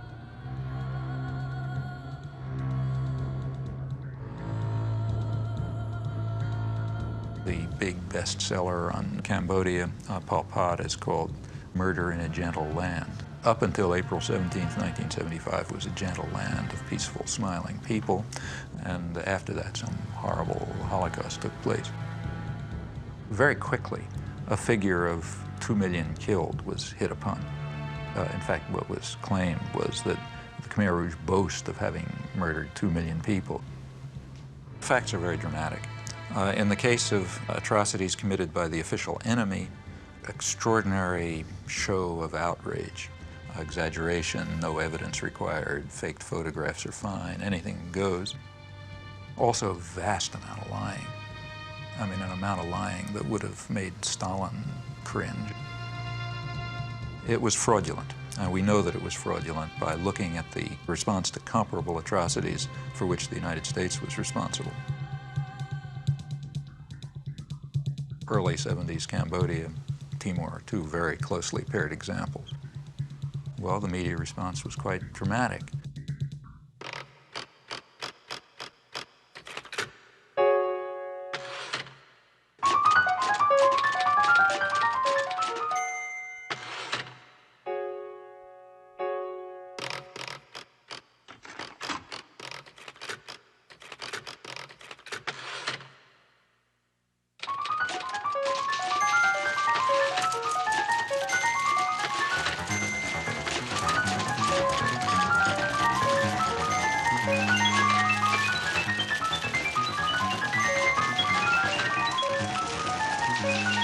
Back in 1980, I taught a course at Tufts University. Well, Chomsky came around to this class. He made a very powerful case that the press underplayed the fact that the Indonesian government annexed this former Portuguese colony in 1975. And that if you compare it, for example, with Cambodia, where there was acreage of things, that this was a communist atrocity, whereas the other was not a communist atrocity. Well, I got quite interested in this, and I went to talk to the then deputy foreign editor of the Times. And I said, you know, we've had very poor coverage on this. And he said, you're absolutely right. There are a dozen atrocities around the world that we don't cover. This is one for various reasons. So I took it up. I was working as a reporter and writer for a small alternative radio program in upstate New York, and we received audio tapes of interviews with Timorese leaders. And we were quite surprised that, given the level of American involvement, that there was not more coverage, indeed practically any coverage, of the large-scale Indonesian killing in the mainstream American media. We formed a small group of people to try to monitor this situation and see what we could do over time to alert public opinion to what was actually happening in East Timor. There were literally about half a dozen people who simply dedicated themselves with great commitment to getting the story to break through. And they reached a couple of people in Congress. They got to me, for example. I was able to testify at the UN and write some things. They kept at it, kept at it, kept at it. Whatever is known about the subject essentially comes from their work. There's not much else. I wrote first an editorial called An Unjust War in East Timor. It had a map, and it said exactly what had happened. We then ran a dozen other editorials on it. They were read, they were entered in the congressional record, and several congressmen then took up the cause, and then something was done in Congress as a result of this. The fact that the editorial page of the New York Times on Christmas Eve published that editorial put our work on a very different level.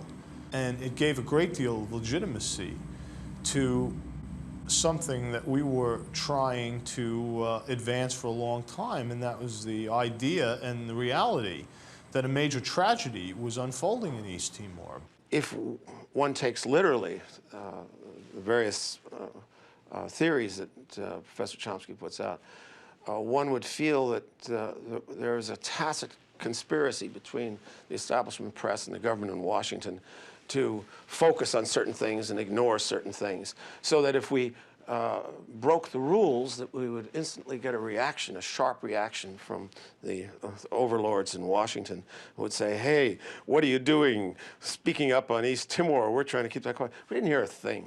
What we did hear, and this was quite interesting, is that there was a guy named Arnold Cohn, and he became a one-person lobby. I appreciate the nice things that Karl Meyer said about me in his interview, but I object to the notion that a one-man lobby was formed or anything like that. I think that if there weren't a large network composed of the American Catholic Bishops' Conference, composed of other church groups, composed of human rights groups, composed of simply concerned citizens and others, and a network of concern within the news media, I think that it would have been impossible to do anything at all at any time, and it certainly would have been impossible to sustain things for as long as they've been sustained. Professor Chomsky and a lot of people who engage in this kind of press analysis have one thing in common. Most of them have never worked for a newspaper. Many of them know very little about how newspapers work. When Chomsky came around, he had with him a file of all the coverage in the New York Times, the Washington Post, and other papers of East Timor. And he would go to the meticulous degree that if, for example, the London Times had a piece on East Timor, and then it appeared in the New York Times, that if a paragraph was cut out, he'd compare and he'd say, look, this key paragraph right near the end, which is really what tells the whole story, was left out of the New York Times version of the London Times thing.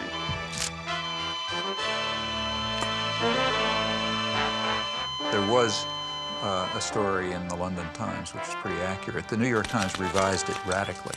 Didn't just leave a paragraph out. They revised it and gave it a totally different cast.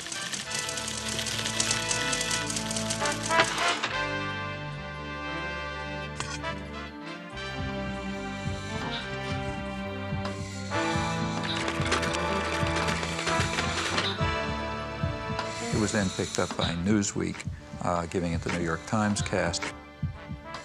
It ended up being a whitewash, whereas the original was an atrocity story.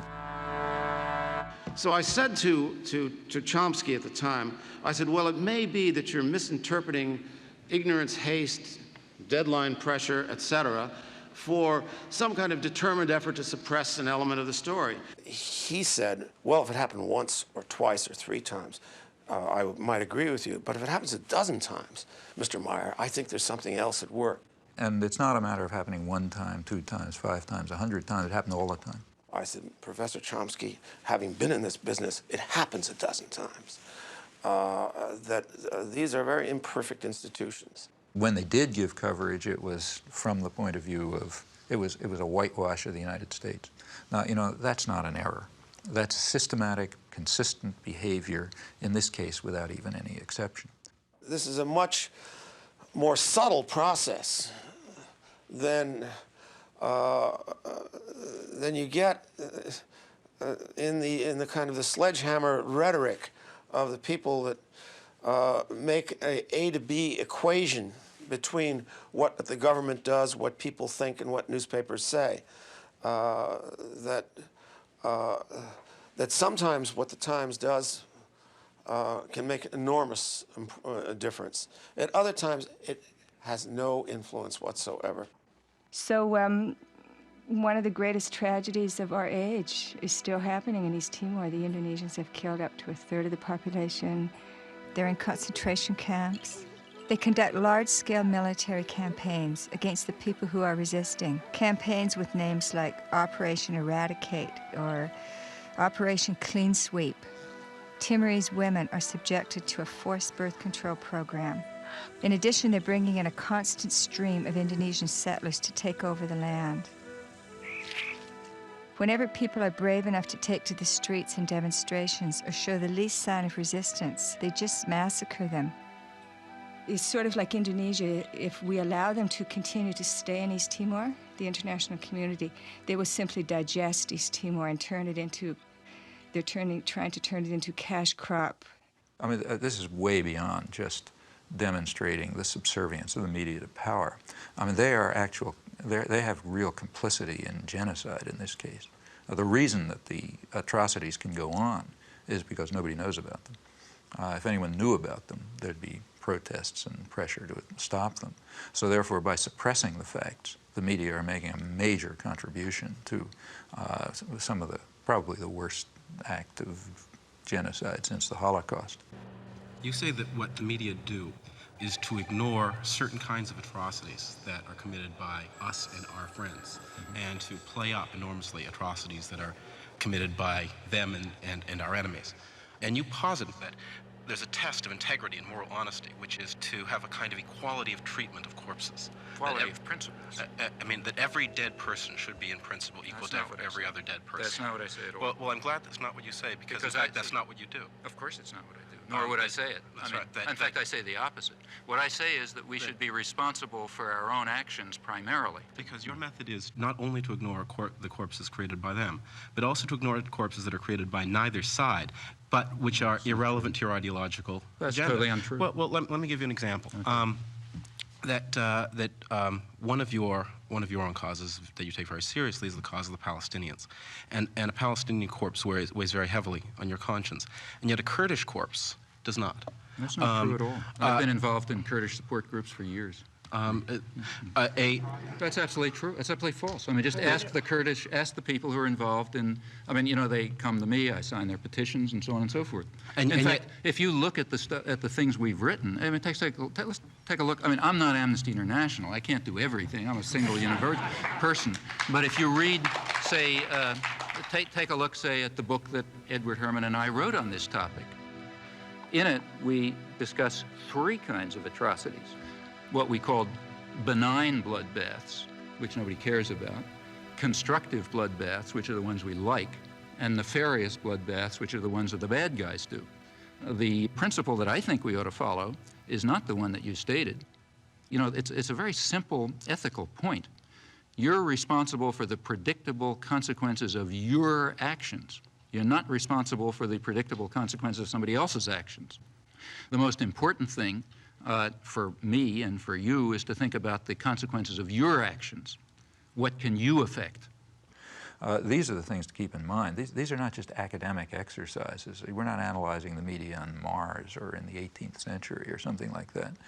We're dealing with real human beings who are suffering and dying and being tortured and starving because of policies that we are involved in. We, as citizens of democratic societies, are directly involved in and are responsible for. And what the media are doing is ensuring that we do not act on our responsibilities and that the interests of power are served, not the needs of the suffering people, and not even the needs of the American people, who would be horrified if they realized the blood that's dripping from their hands because of the way they're allowing themselves to be deluded and manipulated by the system.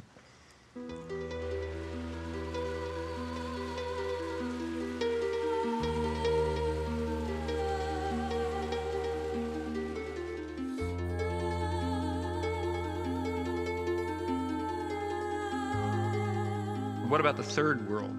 Well, despite everything, and it's pretty ugly and awful, these struggles are not over. The struggle for freedom and independence never is completely over.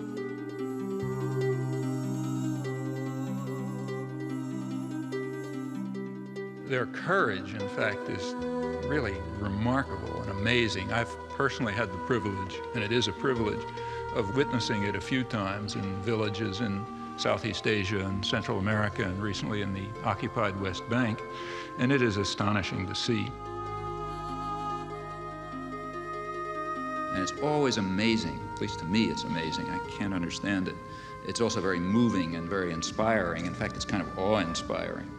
Now, they rely very crucially on a very slim margin for survival that's provided by dissidence and turbulence within the imperial societies. And how large that margin is is for us to determine.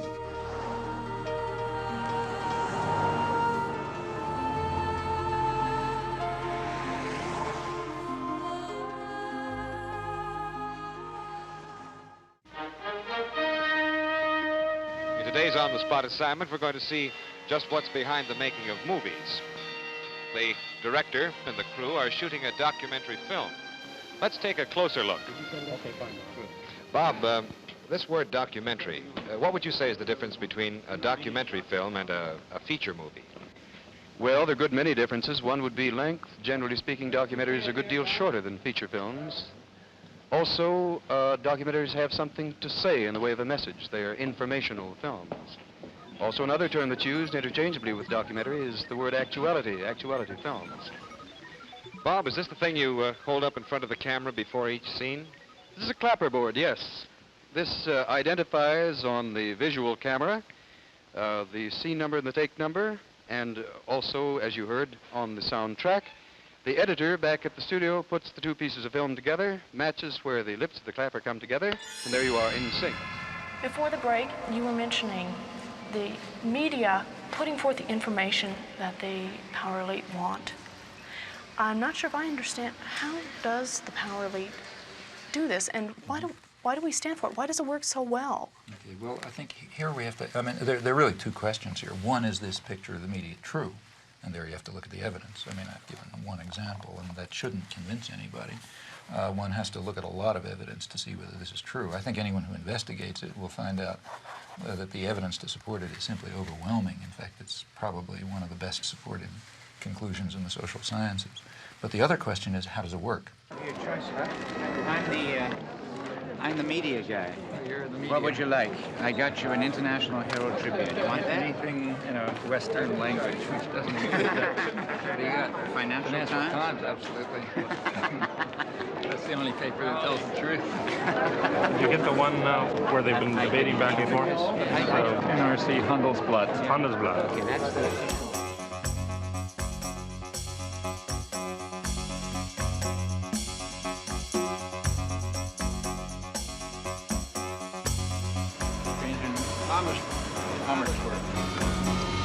Well, this evening's program is scheduled as a debate, which puzzled me all the way through.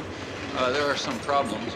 One problem is that no proposition has been set forth. As I understand debate, people are supposed to advocate something and oppose something. Rather more sensibly, a topic has been proposed for discussion. The topic is manufacture of consent. It's somewhat unusual for a member of the government to debate with a professor in public.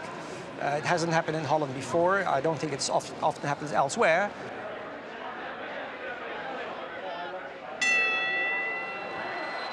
Mr. Bolkestein, the floor is yours. Now, we all know that a theory can never be established merely by examples. It can only be established by showing some internal inherent logic. Professor Chomsky has not done so. Professor Chomsky? He's quite right when he says you can't just pick examples. You have to do them in a rational way. That's why we compared examples.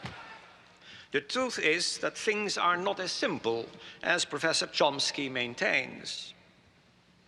Another of Professor Chomsky's case studies concerns the treatment that Cambodia has received in the Western press. Here he goes badly off the rails. We didn't discuss Cambodia.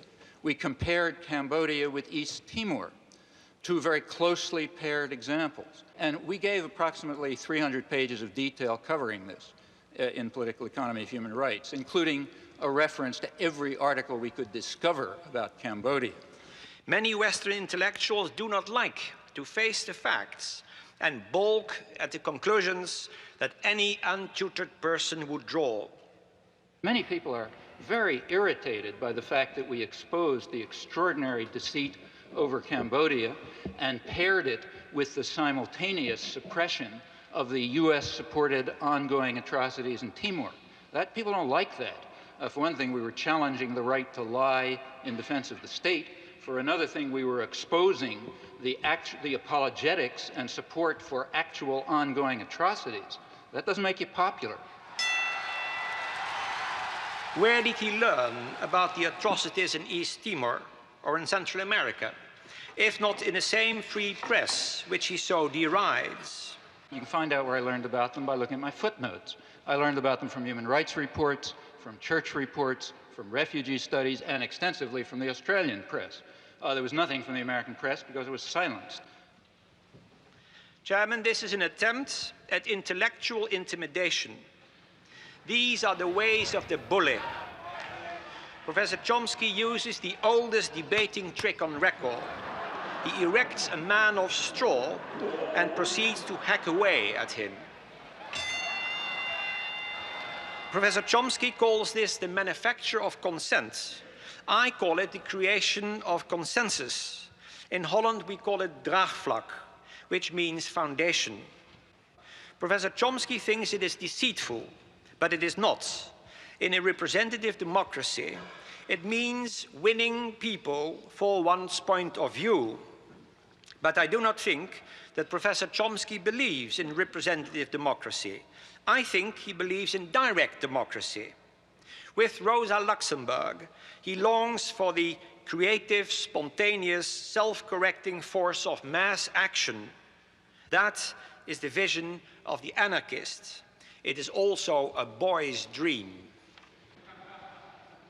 Those who believe in democracy and freedom have a serious task ahead of them. What they should be doing, in my view, is dedicating their efforts to helping the despised common people to struggle for their rights and to realize the democratic goals that constantly surface throughout history. They should be serving not power and privilege, but rather their victims. Freedom and democracy are by now not merely values to be treasured, they are quite possibly the prerequisite to survival. It's a conspiracy theory, pure and simple. It is not borne out by the facts. Mr. Chairman, I have to go to Amsterdam. If you'll excuse me, I'm leaving.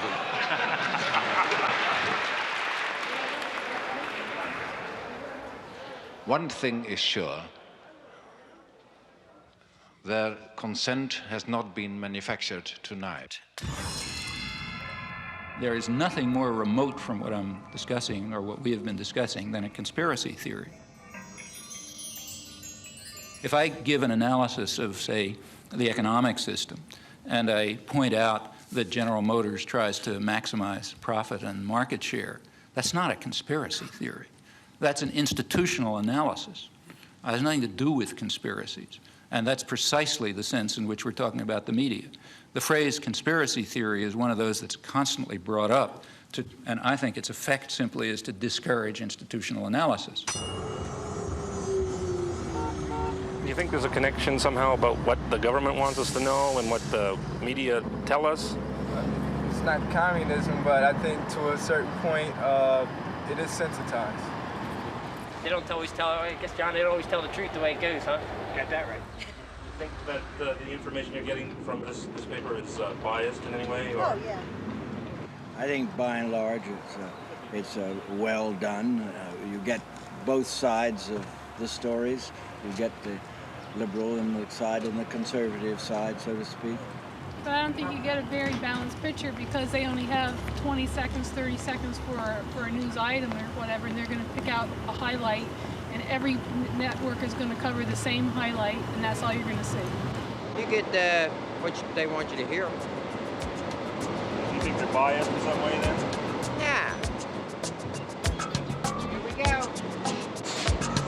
See you later.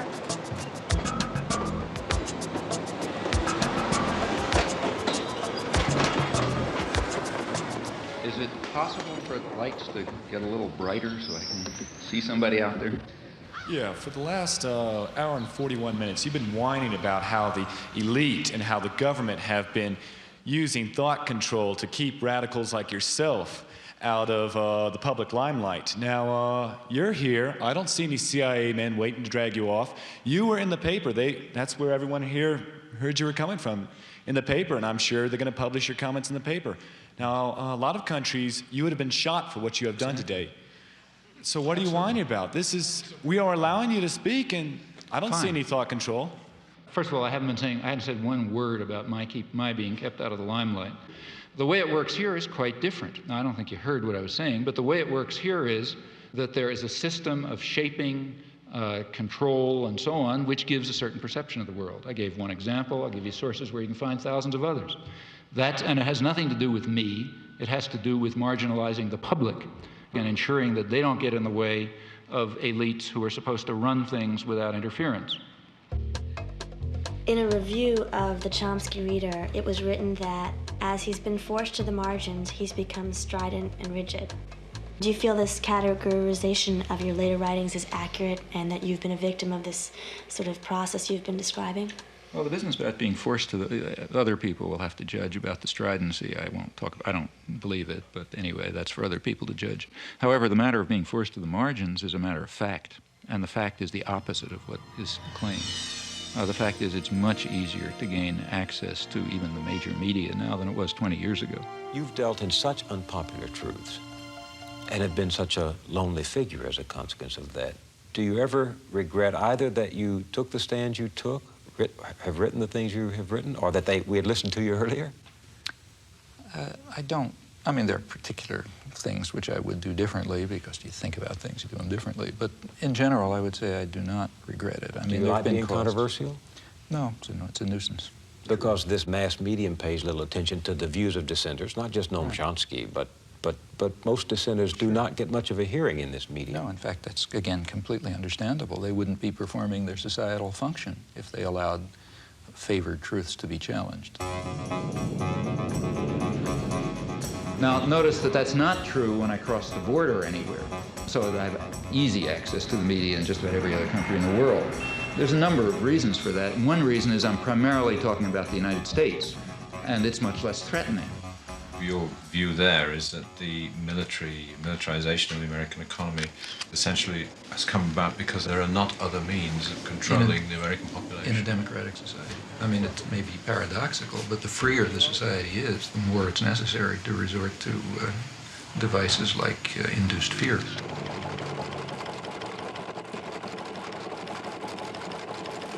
Okay, I'll go along with that. Arguably, he is the most important intellectual alive today. And if my program can give him 500,000 people listening or 750,000 people listening, I'll be delighted. Okay, Professor, and you're on time. Wartime planners understood that actual war aims should not be revealed. Part of the reason why the media in Canada and Belgium and so on are more open is that it just doesn't matter that much what people think. It matters very much what the politically articulate sectors of the population, those narrow minorities, think and do in the United States because of its overwhelming dominance on the world scene. But of course, that's also a reason for wanting to work here. What we might call the fifth freedom, the freedom to rob, exploit, and dominate, and to curb mischief by any feasible means. Let's conclude, not include. The United States is ideologically narrower in general than other countries. Furthermore, the structure of the American media is such as to pretty much eliminate critical discussion. Our guests are as far apart on the contra question as American intellectuals can be. Now, if we had the slightest concern with democracy, which we do not in our foreign affairs and never have, we would turn to countries where we have influence, like El Salvador. Now, in El Salvador, they don't call the archbishop bad names. What they do is murder him. They do not censor the press. They wiped the press out. They sent the army in to blow up the church radio station. The editor of the independent newspaper was found in a ditch, mutilated and cut to pieces with machete. May I continue? I did not interrupt you. Don't you ever want to put a time value on anything you say, or do you want to lie systematically I'm talking about 1980. You are a systematic liar. Did these things happen or didn't they? These things did not happen in the context in which you suggested really? all. You are a phony, mister, and it's time that the people read you correctly. It's clear why you want to divert me from the discussion that No, it's not. Yeah, it's no, because but let you just get tired of rubbish. But let's continue with... Except we can't. I'm afraid we're out of time. We thank you both, John Silver and Noam Chomsky. Okay. Last time you were here, you spoke about how when you go overseas, you are given access to the mass media. But here, that doesn't seem to be the case. Has that changed at all? Have you ever been invited to appear on Nightline or Brinkley? Yes, I have a couple times been invited to speak on Nightline. Couldn't do it. I had another talk and something or other. And to tell you the honest truth, I don't really care very much. FAIR, the media monitoring group, published a very interesting study of Nightline. It shows that their conception of a spectrum of opinion is ridiculously narrow, at least by European or world standards.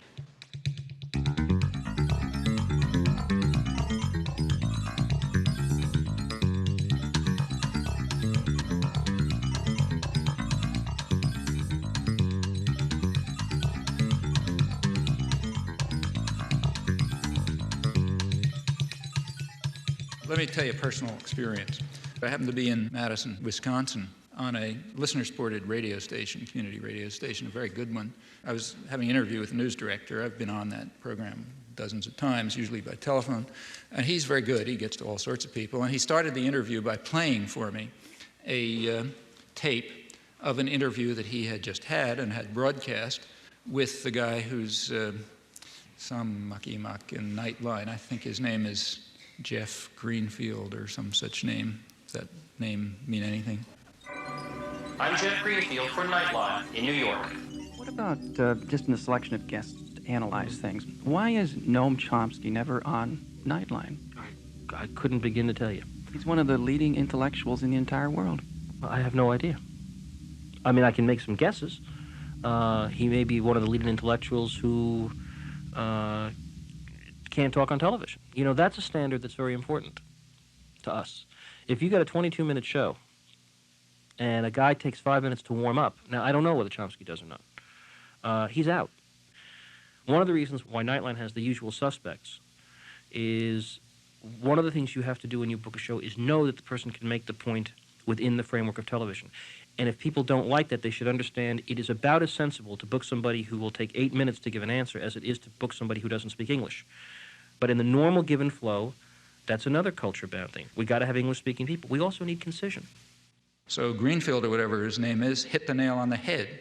The U.S. media are alone in that it is, you must meet the condition of concision. You got to say things between two commercials or in 600 words.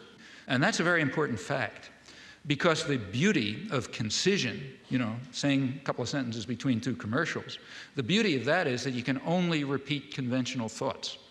I was reading Chomsky 20 years ago. I think his notion, didn't he co-author a new book called Engineering Consent or The Manufacturing of Consent? Mm-hmm. I mean, some of that stuff to me looks like it's from Neptune. This is the first time the Neptune system has been seen clearly by human eyes. These pictures, taken only hours ago by Voyager 2, are its latest contribution. You know, he's perfectly entitled to say that I'm seeing it through a prism, too. But my view of that, of his notions about the limits of debate in this country, is absolutely wacko. Suppose I get up on Nightline, say, and I'm given whatever it is, 2 minutes, and I say Gaddafi's a terrorist, Khomeini's a murderer, you know, et cetera, et cetera. The Russians, you know, invaded Afghanistan, all this sort of stuff. I don't need any evidence. Everybody just nods. On the other hand, suppose you say something that just isn't regurgitating conventional pieties. Suppose you say something that's the least bit unexpected or controversial. Suppose you say, I mean, the biggest international terror operations that are known are the ones that are run out of Washington.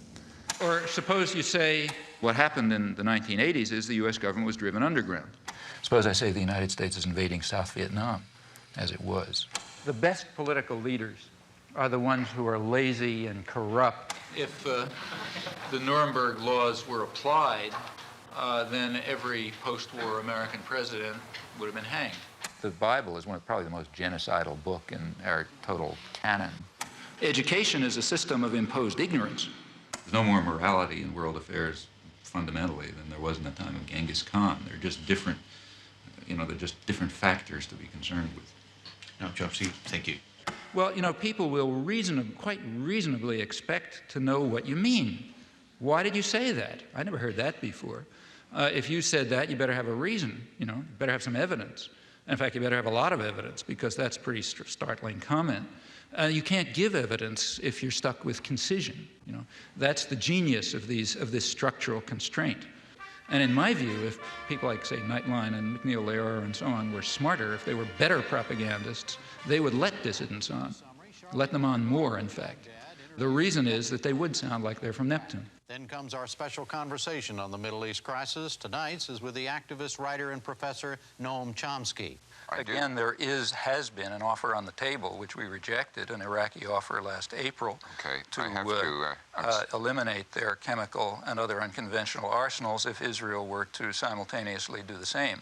We rejected it, but I think that should be pursued as well. Sorry to interrupt you. I have to end it there. That's the end of our time. Professor Chomsky, thank you very much for joining us.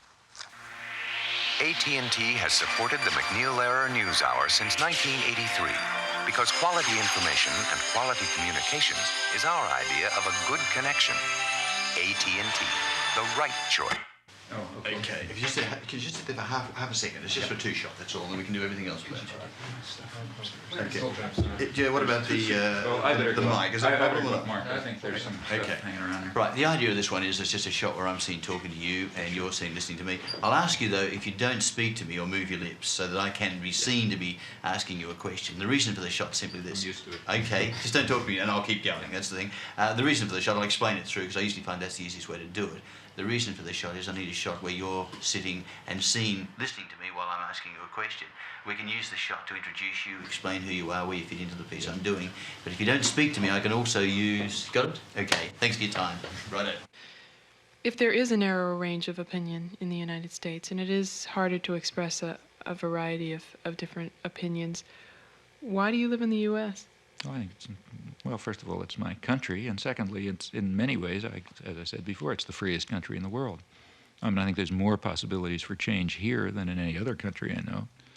But again, comparatively speaking, it's the country where the state is probably most restricted. But isn't that what you should be looking at comparatively rather than in absolute terms? But you don't create that impression. On the contrary, well, maybe I don't give the impression. I certainly say it often enough.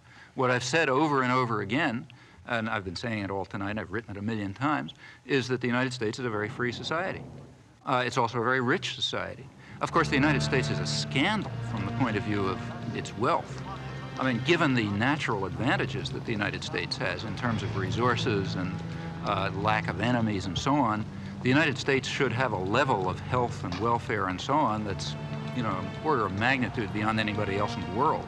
We don't. The United States is last among 20 industrialized societies in infant mortality. That's a scandal of American capitalism. And it ends up being a very free society, which does a lot of rotten things in the world. Okay? There's no contradiction there. I mean, Greece was a free society by the standards of Athens. It's also a vicious society from the point of view of its imperial behavior. There's virtually no correlation between maybe none, between the internal freedom of a society and its external behavior. You start your line of discussion at a moment that is historically useful for you. That's what I say. You pick the beginning. Of the post-war world is that the communist imperialists, by the use of terrorism, by deprivation of freedom, have contributed to the continuing bloodshed. And the sad thing about it is not only the bloodshed, but the fact that they seem to dispossess you of the power of rational observation. May I say something? Sure. Yeah. I think that's about 5% true, and or maybe 10% true. It certainly is. Why do you give that? May I complete a sentence? Sure. I mean, it's perfectly true that there were areas of the world, in particular Eastern Europe, where Stalinist imperialism very brutally took control and still maintains control. But there are also very vast areas of the world where we were doing the same thing.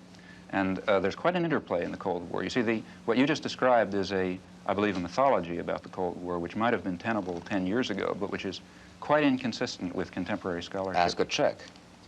Ask a Guatemalan, ask a Dominican, ask President of the Dominican Republic, ask a person from South Vietnam, ask a Thai. Well, obviously, we can't get away. If you can't distinguish between the nature of our venture in Guatemala and the nature of the Soviet Union's in Prague, then we have real difficulty. Explain to me the difference. Sorry. Now, what about making the media more responsive and democratic? Well, there are very narrow limits to that. It's kind of like asking, how do we make corporations more democratic? Well, the only way to do that is get rid of them, I mean, if you have concentrated power, you can, I don't want to say you can do nothing. Like you can, like the church can show up at the stockholders meeting and start screaming about not investing in South Africa. And sometimes that has marginal effects. I don't want to say it has no effects. But you can't really affect the structure of power, because to do that would be a social revolution. And unless you're ready for a social revolution, that is, power is going to be somewhere else, the media are going to have their present structure and they're going to represent their present interests. Now, that's not to say that one shouldn't try to do things. I mean, it makes sense to try to push the limits of a system. It only takes one or two people that think they have integrity as journalists to give you some good press. See, that's important, and that goes back to something that came up before. I mean, there's a lot, there are things are complex. It's not monolithic. I mean, the mass media themselves are complicated institutions with internal contradictions. So on the one hand, there's the commitment to indoctrination and control. But on the other hand, there's the sense of professional integrity. She works alone, as her own boss, writing newspaper columns and producing radio commentaries for a hodgepodge of small clients across the country.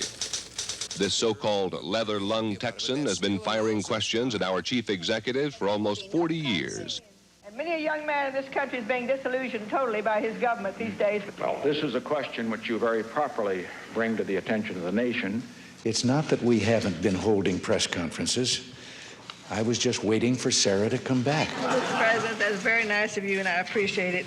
Sarah, I want to call your attention to a real problem we've got in this country today. Those unique and often terrifying McClendon questions reflect her desire to dig out information. And I wanted to ask your new man what he feels of... With enough know-how and persistence, she usually gets her man. What would you do if you were in a situation where you were trying to be an honest reporter and you were worried sick about your country and you saw how sick it was, and you were facing this weak White House and a weak Congress as a reporter? What would you do? I think there are a lot of reporters who do a very good job. In fact, I have a lot of friends in the press who I think do a terrific job. I know they are, but I mean, they want to, but now what? Well, you have to first of all, you have to understand what the system is, and smart reporters do understand what it is. You have to understand what the pressures are, what the commitments are, what the barriers are, and what the openings are. Like right after the Iran-Contra hearings, a lot of good reporters understood, well, things are going to be a little more open for a couple of months. So they could ram through stories that they knew they couldn't even talk about before. After Watergate. And the same after Watergate. And then, it closes up again and so on. Most people, I imagine, simply internalize the values. That's the easiest way and the most successful way. You just internalize the values, and then you regard yourself, in a way, correctly as acting perfectly freely. All right, let's get to the White House now, where I think veteran correspondent Frank Sesno could tell us a little bit about self-censorship. That inertial guidance system's always going on, isn't it? Is there any formal censorship there? Well, there's no self-censorship, Reed. If somebody tells me something, I'm going to pass it on, unless there's a particular and compelling reason not to. I can't deny that I wouldn't like to have access to the Oval Office and all the same maps and charts and graphs that the president's looking at, but that's not possible, it's not realistic, and it's probably not even desirable.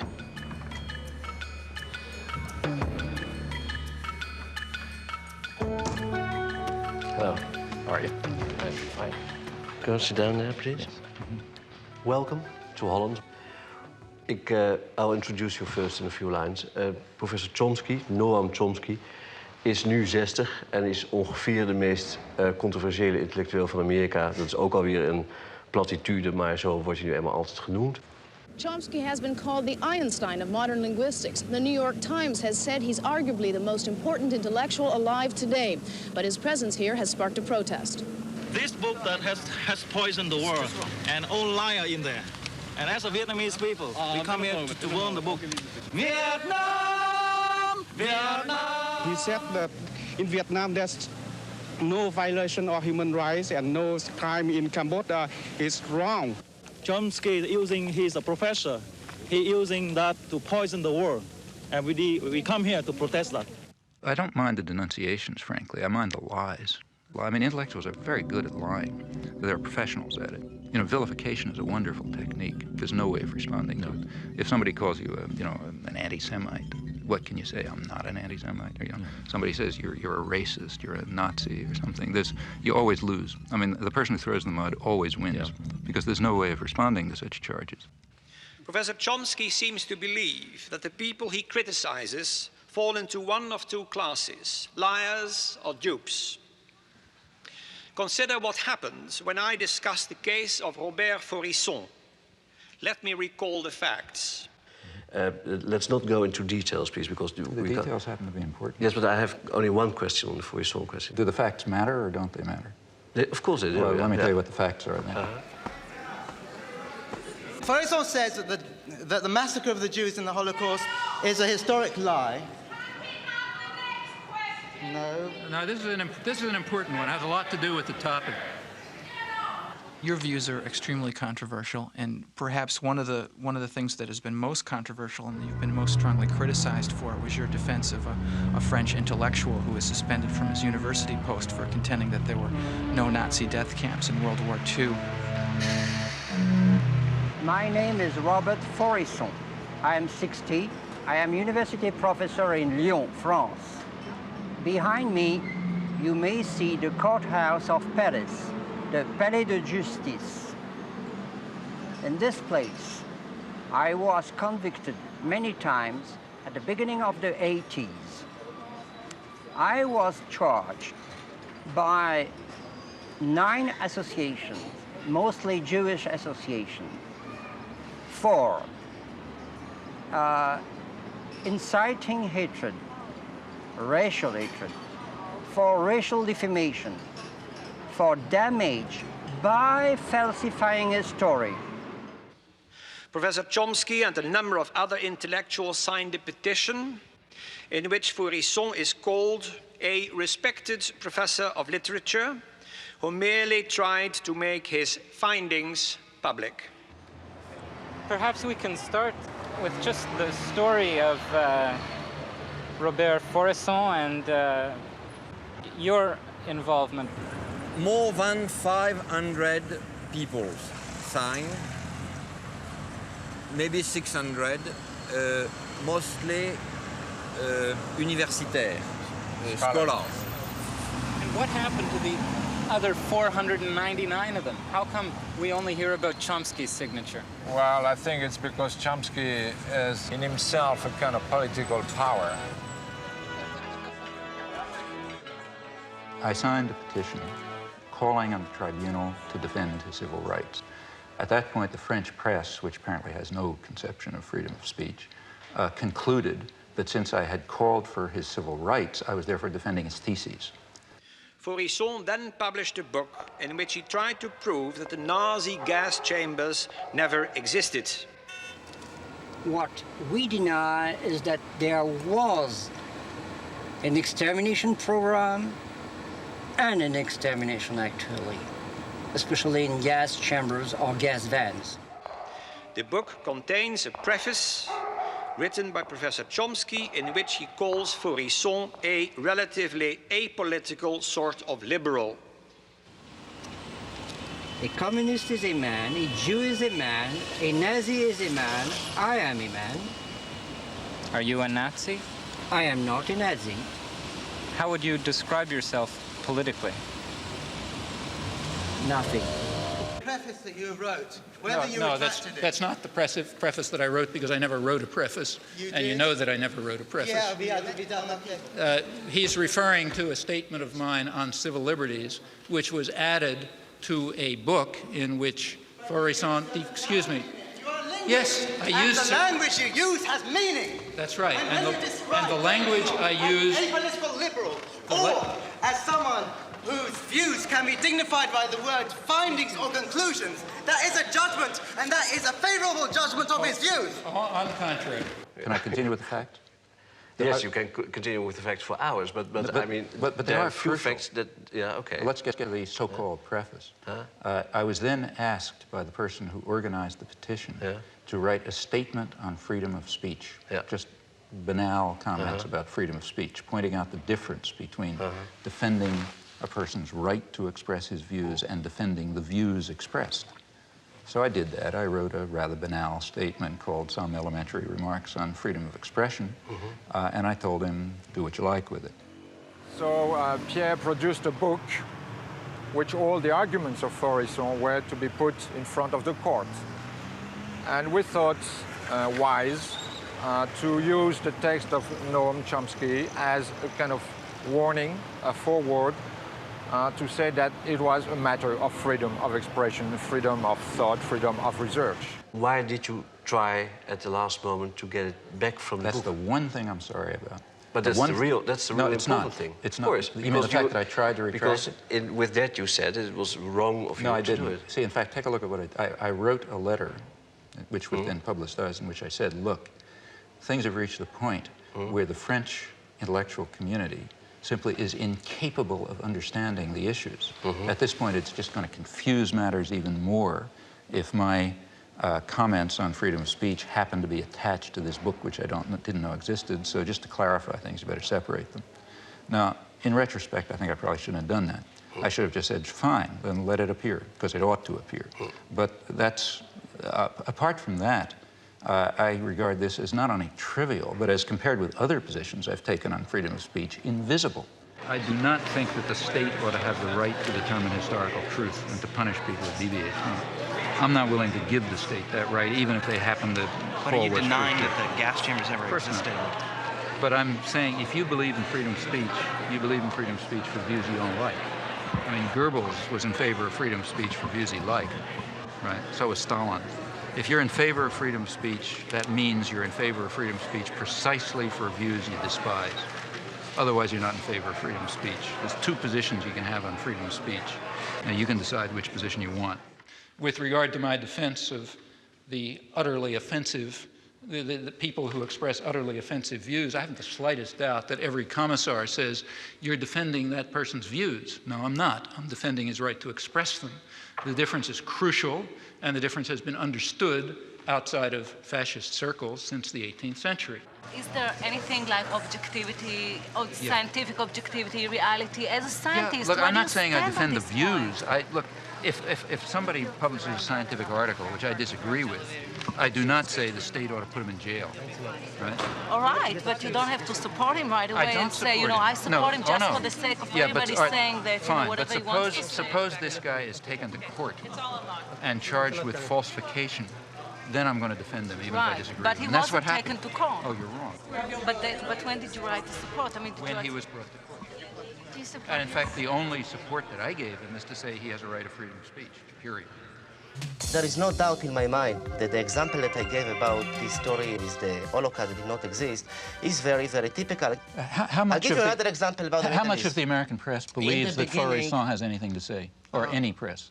How much of the press in France? Since I follow... What percentage would you say? I'll tell you. Is it higher than zero? Is it higher than zero? I'll tell you. Have you ever seen anything in any newspaper or any journal saying that this man is anything other than a lunatic? I'll try to answer. I'll try to answer. I think that I just followed the case. That's a simple question. I followed the case 5 or 6 years ago, and I happened to see that Noam Chomsky was in for strong criticism, even from some of his supporters, for doing something which could be interpreted only in terms of a campaign against Israel. Going back years, I am absolutely certain that I've taken far more extreme positions on people who deny the Holocaust than you have. For example, you go back to my earliest articles and you will find that I say that even to enter into the arena of debate on the question of whether the Nazis carried out such atrocities is already to lose one's humanity. So I don't even think you ought to discuss the issue if you want to know my opinion. But if anybody wants to refute Faurisson, there's certainly no difficulty in doing so.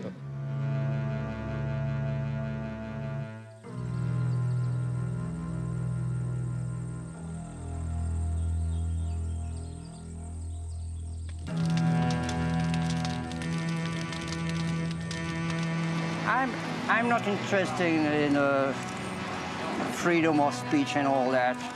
I have to win, and that's the question. And I shall win.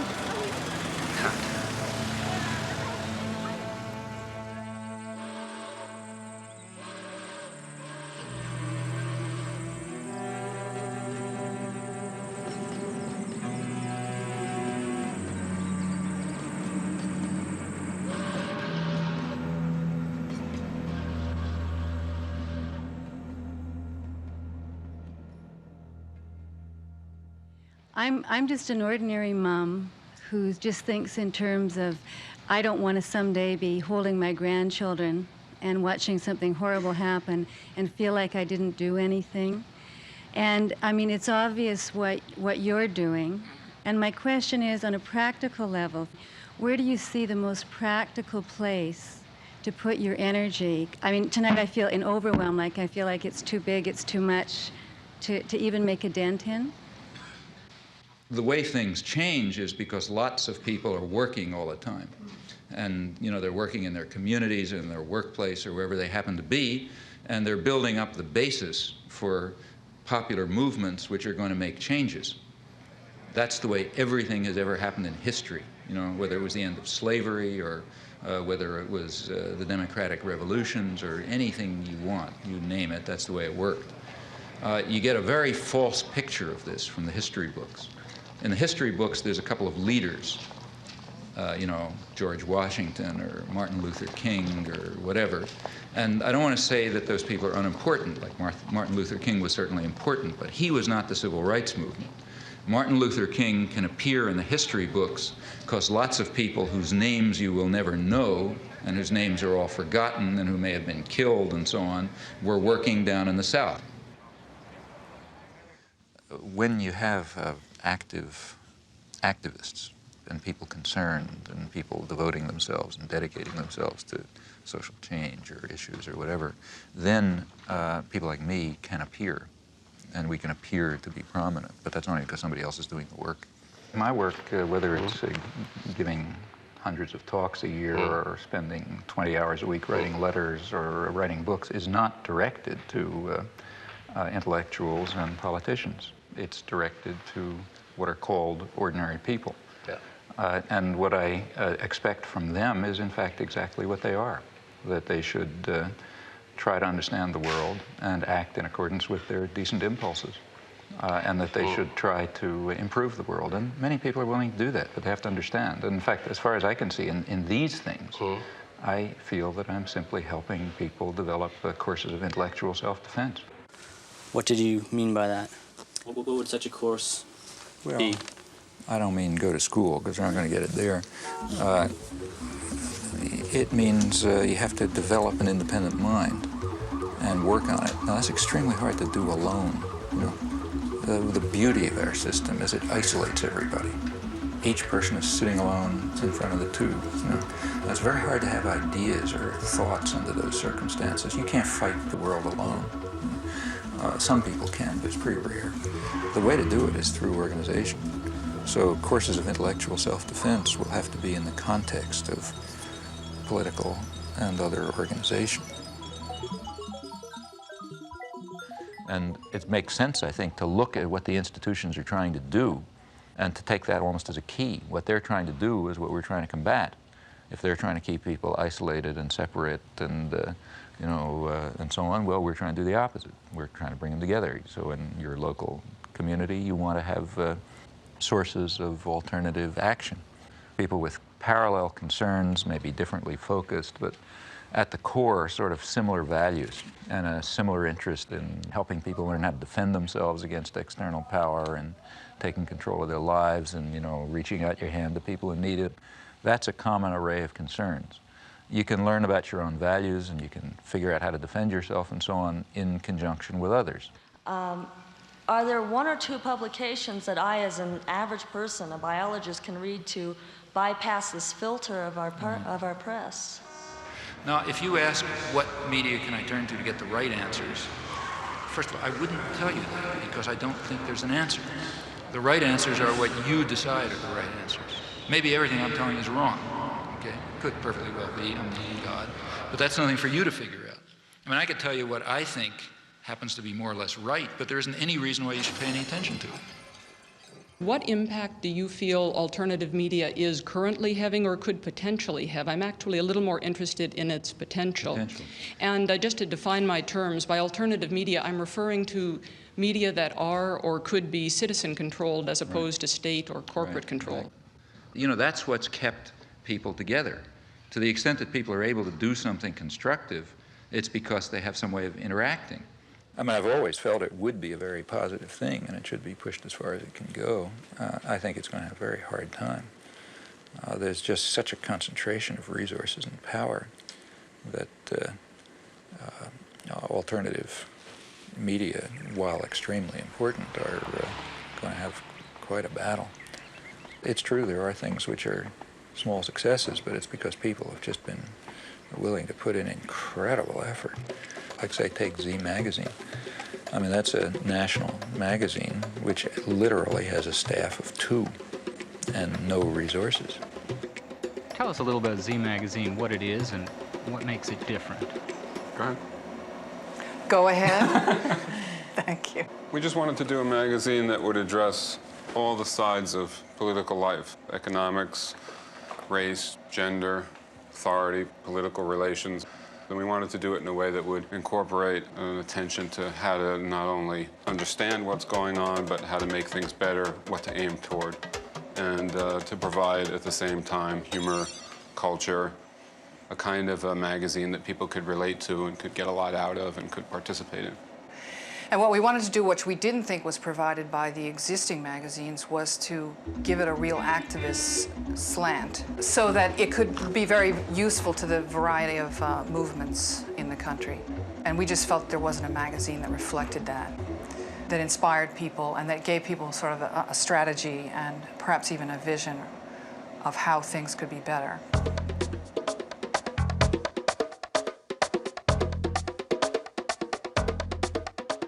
South End Press has sort of made it. That is, they're surviving. It's a small collective, again, with no resources, and they put out a lot of books, including quite a lot of good books. But for a South End book to get reviewed is almost impossible. Editorially and business-wise, we make decisions based on politics that no corporate publisher can really advocate because of their ties to corporate America.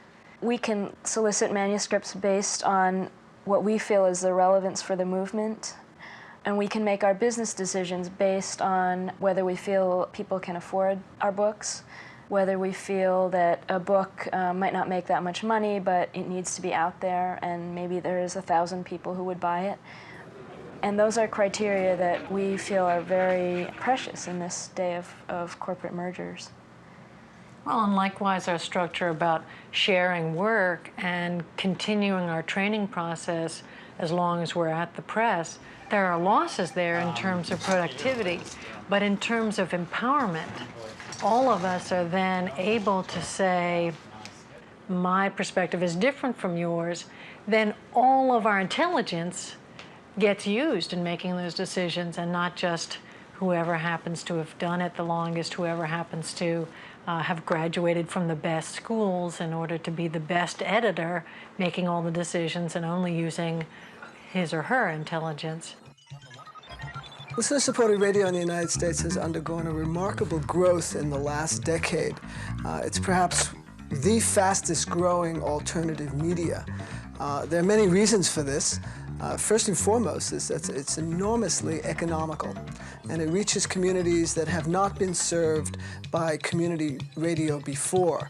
And in Boulder particular, we see with someone like Noam Chomsky, who's been there, I believe, 3 times in the last 6 years, he has a tremendous audience, and KGNU is partly responsible for that because we play his tapes on a regular basis, we play his lectures and his interviews. So when he does come to Boulder and people hear what he has to say, they're able to tune in. It's not something exotic or esoteric that he's talking about. It's material that they're very familiar with, and he's noted this, incidentally.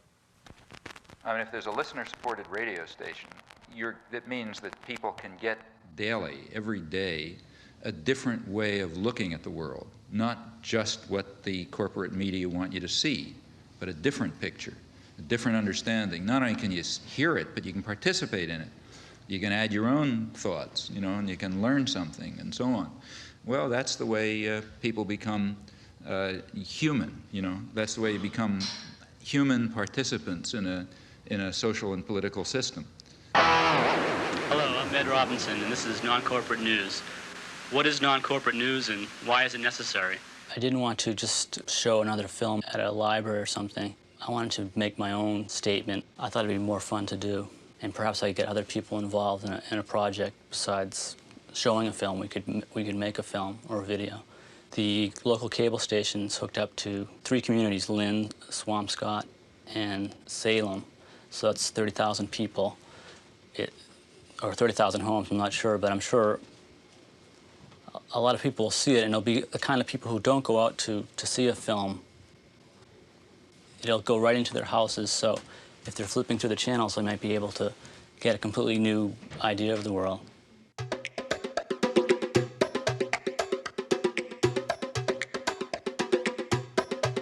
So there's kind of networks of cooperation developed, which, I mean, like here, for example, is a collection of stuff from a friend of mine in Los Angeles who does careful monitoring of the whole press in Los Angeles and a lot of the British press, which he reads, and does selection, so I don't have to read the, you know, the movie reviews and the local gossip and all this kind of stuff, but I get the occasional nugget that sneaks through, and that you find if you're carefully and intelligently and critically reviewing a wide range of press. Well, there are a fair number of people who do this, and we exchange information.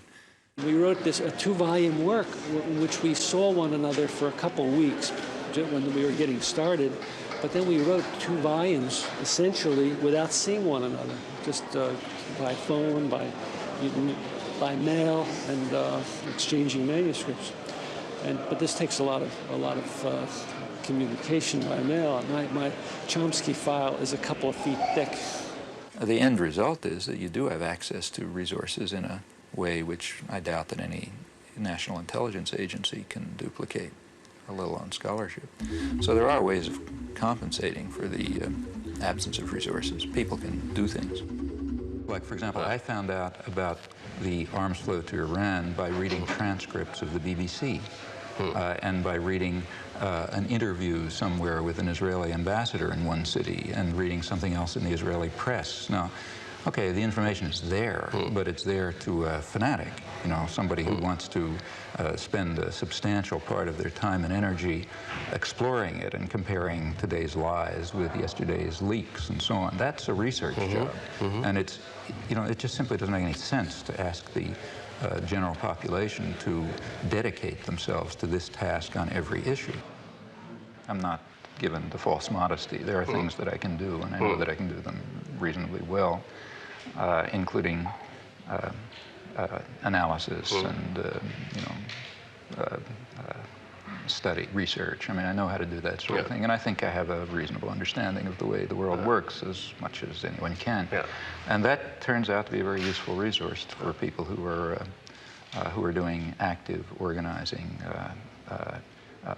trying to engage themselves in a way which will make it a little bit of a better world. And if you can help in those things or participate in them, well, that's, you know, that's rewarding.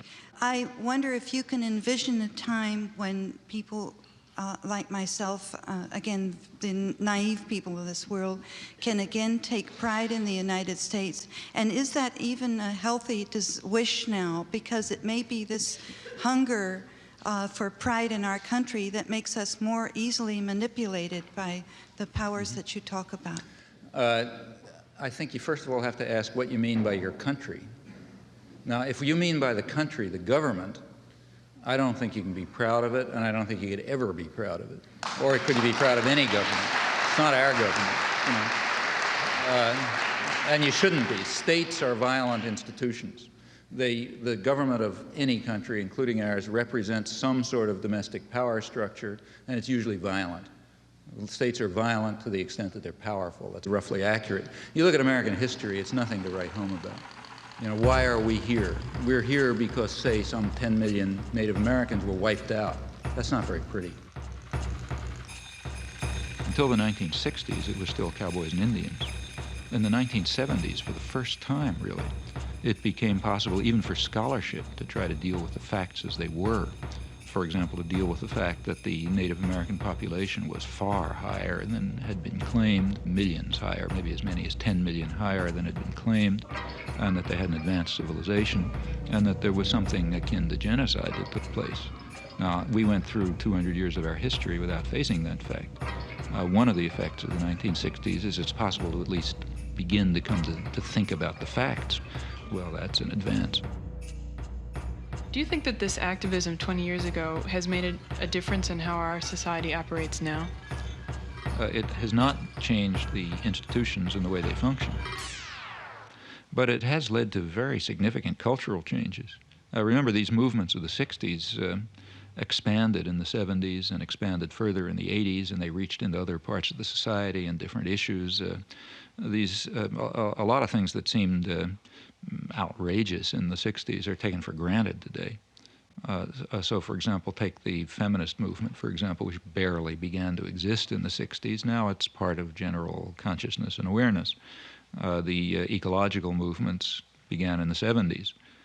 The third world solidarity movements were very limited in the 60s. It was really Vietnam.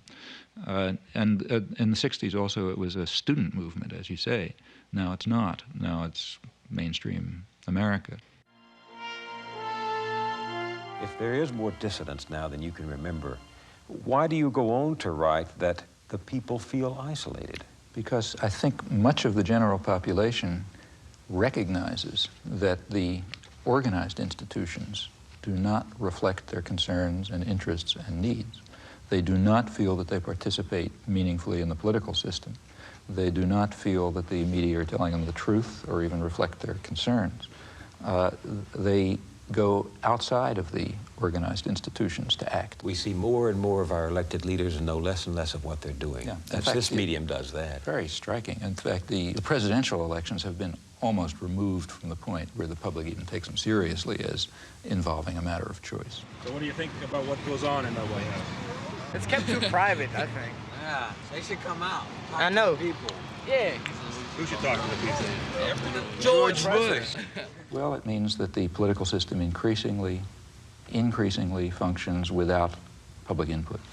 It means to an increasing extent, not only do people not ratify decisions presented to them, but they don't even take the trouble of ratifying them. They assume that the decisions are going on independently of what they may do in the polling booth. Ratification would be what? Well, ratification would mean a system in which there are two positions presented to me, the voter. I go into the polling booth and I push one or another button depending on which of those positions I want. That's a very limited form of democracy. Really meaningful democracy would mean that I play a role in forming those decisions and creating those positions. And that would be real democracy. That's not We're happening. very far from that. But we're even departing from the point where there is ratification. When you have stage-managed elections with the public relations industry determining what words come out of people's mouth, candidates decide what to say on the basis of tests that determine what the effect will be across the population. Somehow people don't see how profoundly contemptuous that is of democracy.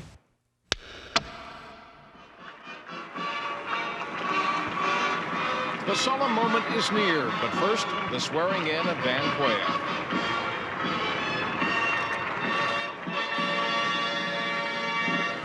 Please move to your seats.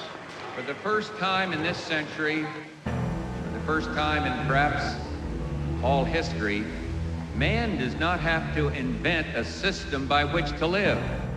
We don't have to talk late into the night about which form of government is better. We don't have to wrest justice from the kings. We only have to summon it from within ourselves. This is a time when the future seems a door you can walk right through into a room called tomorrow. Great nations of the world are moving toward democracy through the door to freedom.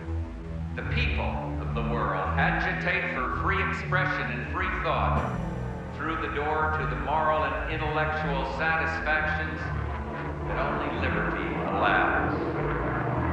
We know how to secure a more just and prosperous life for man on earth through free markets, free speech, free elections, and the exercise of free will unhampered by the state. I've spoken at 1,000 points of light of all the community organizations that are spread like stars throughout the nation doing good. To the world, too, we offer new engagement and a renewed vow. We will stay strong to protect the peace. The offered hand is a reluctant fist. America is never wholly herself unless she is engaged in high moral principle. We as a people have such a purpose today. It is to make kinder the face of the nation and gentler the face of the world.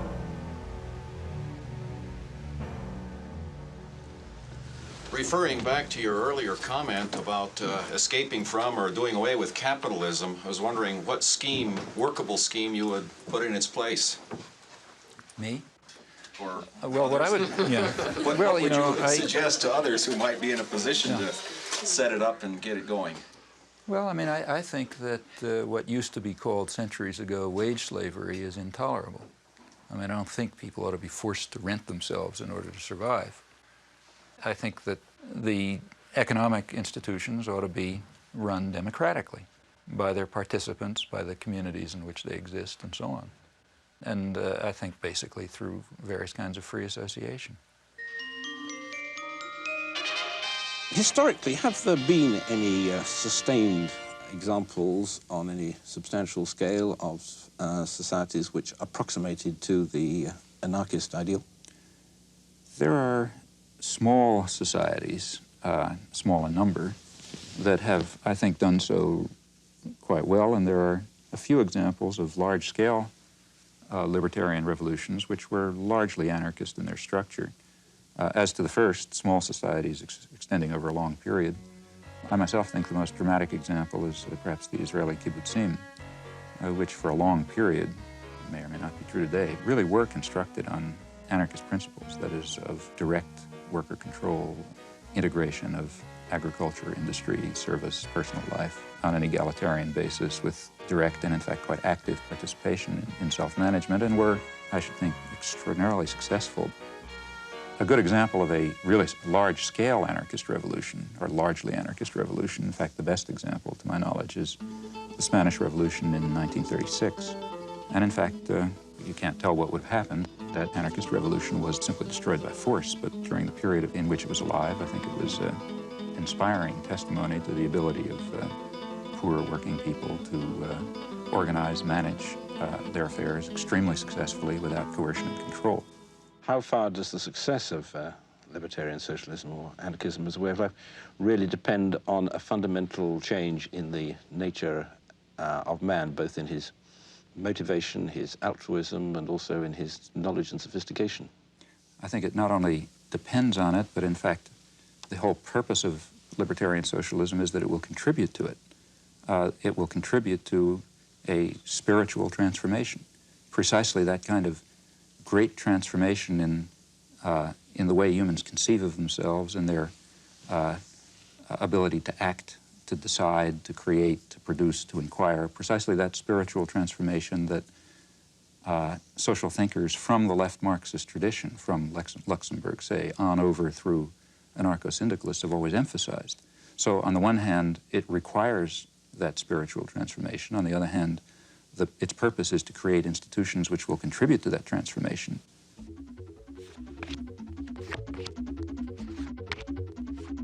You've written that in looking at contributions of gifted thinkers, one must make sure to understand their contributions, but also to eliminate the errors in them. And of your ideas, what would you guess would be discarded and what would be assimilated by future thinkers? Well, I mean, I would assume virtually everything would be discarded. For example, here we have to distinguish. I mean, the work that I do in my professional area, I mean, if I still believed what I believed 10 years ago, I'd assume the field is dead. So I assume that when next time you read a student's paper, you're going to see something that has to be changed, and you continue to make progress. In dealing with social and political issues, in my view, what is at all understood is pretty straightforward. I don't think that there may be deep and complicated things, but if so, they're not understood.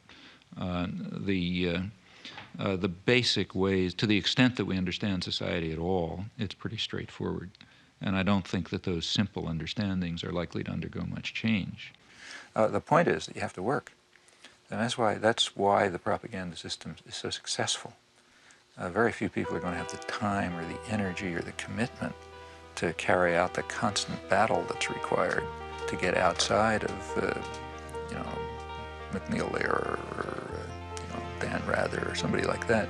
The easy thing to do, you come home from work, you're tired, you've had a busy day, you're not going to spend the evening carrying out a research project. So you turn on the tube and say, it's probably right. Or you look at the headlines in the paper and then you watch the sports or something.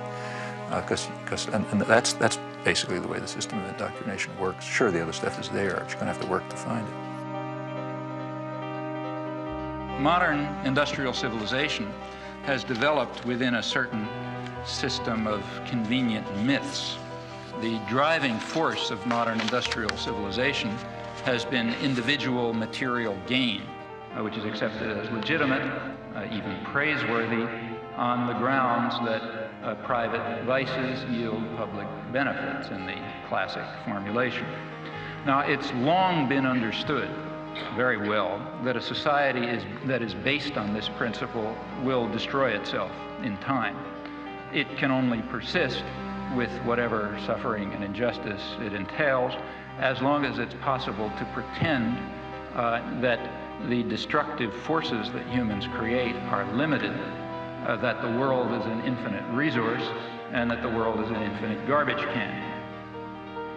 At this stage of history, either one of two things is possible. Either the general population will take control of its own destiny and will concern itself with community interests, guided by values of solidarity and sympathy and concern for others, or alternatively, there will be no destiny for anyone to control. As long as some specialized class is in a position of authority, it is going to set policy in the special interests that it serves.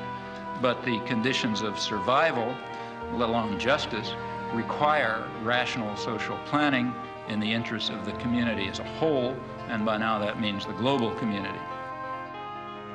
The question is whether privileged elites should dominate mass communication and should use this power as they tell us they must, namely to impose necessary illusions, to manipulate and deceive the stupid majority and remove them from the public arena.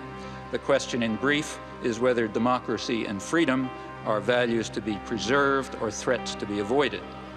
In this possibly terminal phase of human existence, democracy and freedom are more than values to be treasured. They may well be essential to survival. Thank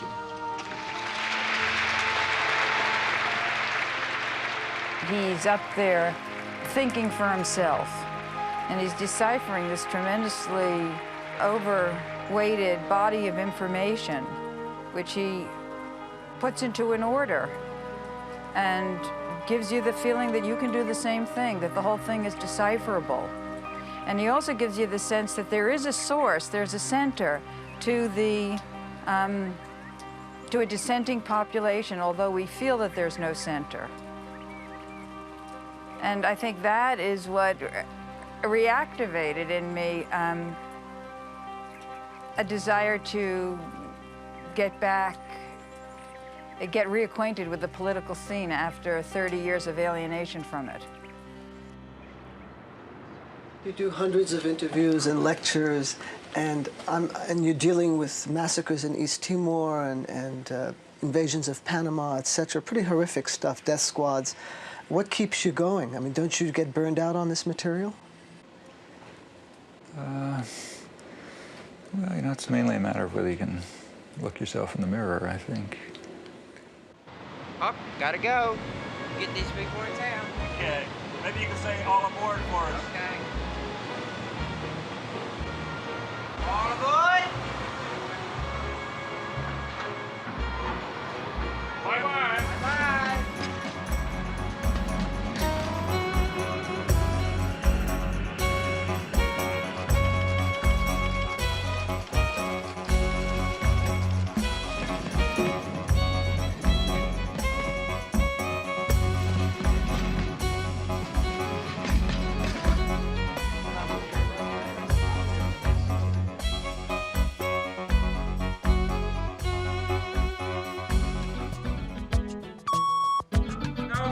Couldn't see it. Just hit the microphone. Thank you. Bye, Canada. Goodbye, Canada. Bye. It's the guy who's gone past the hour that you agreed to. Can I get the introduction? You said that he's from Harvard. Oh, I heard that. Oh, yes, that's true, yeah. We'll bleep it. Sorry about making you answer that. Oh, that's okay. So short. It worked. Did we hit it in 2 minutes? Or? Well, we did pretty well. Actually, that means less sports, and that's fine with me. You know, the poor people out there, they don't know what's going on. If the people knew what you say here today, there'd be a heck of a change. Thank you. On that optimistic note, Professor Chomsky, thank you very much indeed. So how did it go? Oh, I thought it was sort of technical sounding, but I don't know, there wasn't much of a rhythm. Did you ever think of running for president? If I ran for president, first thing I'd do is tell people not to vote for me.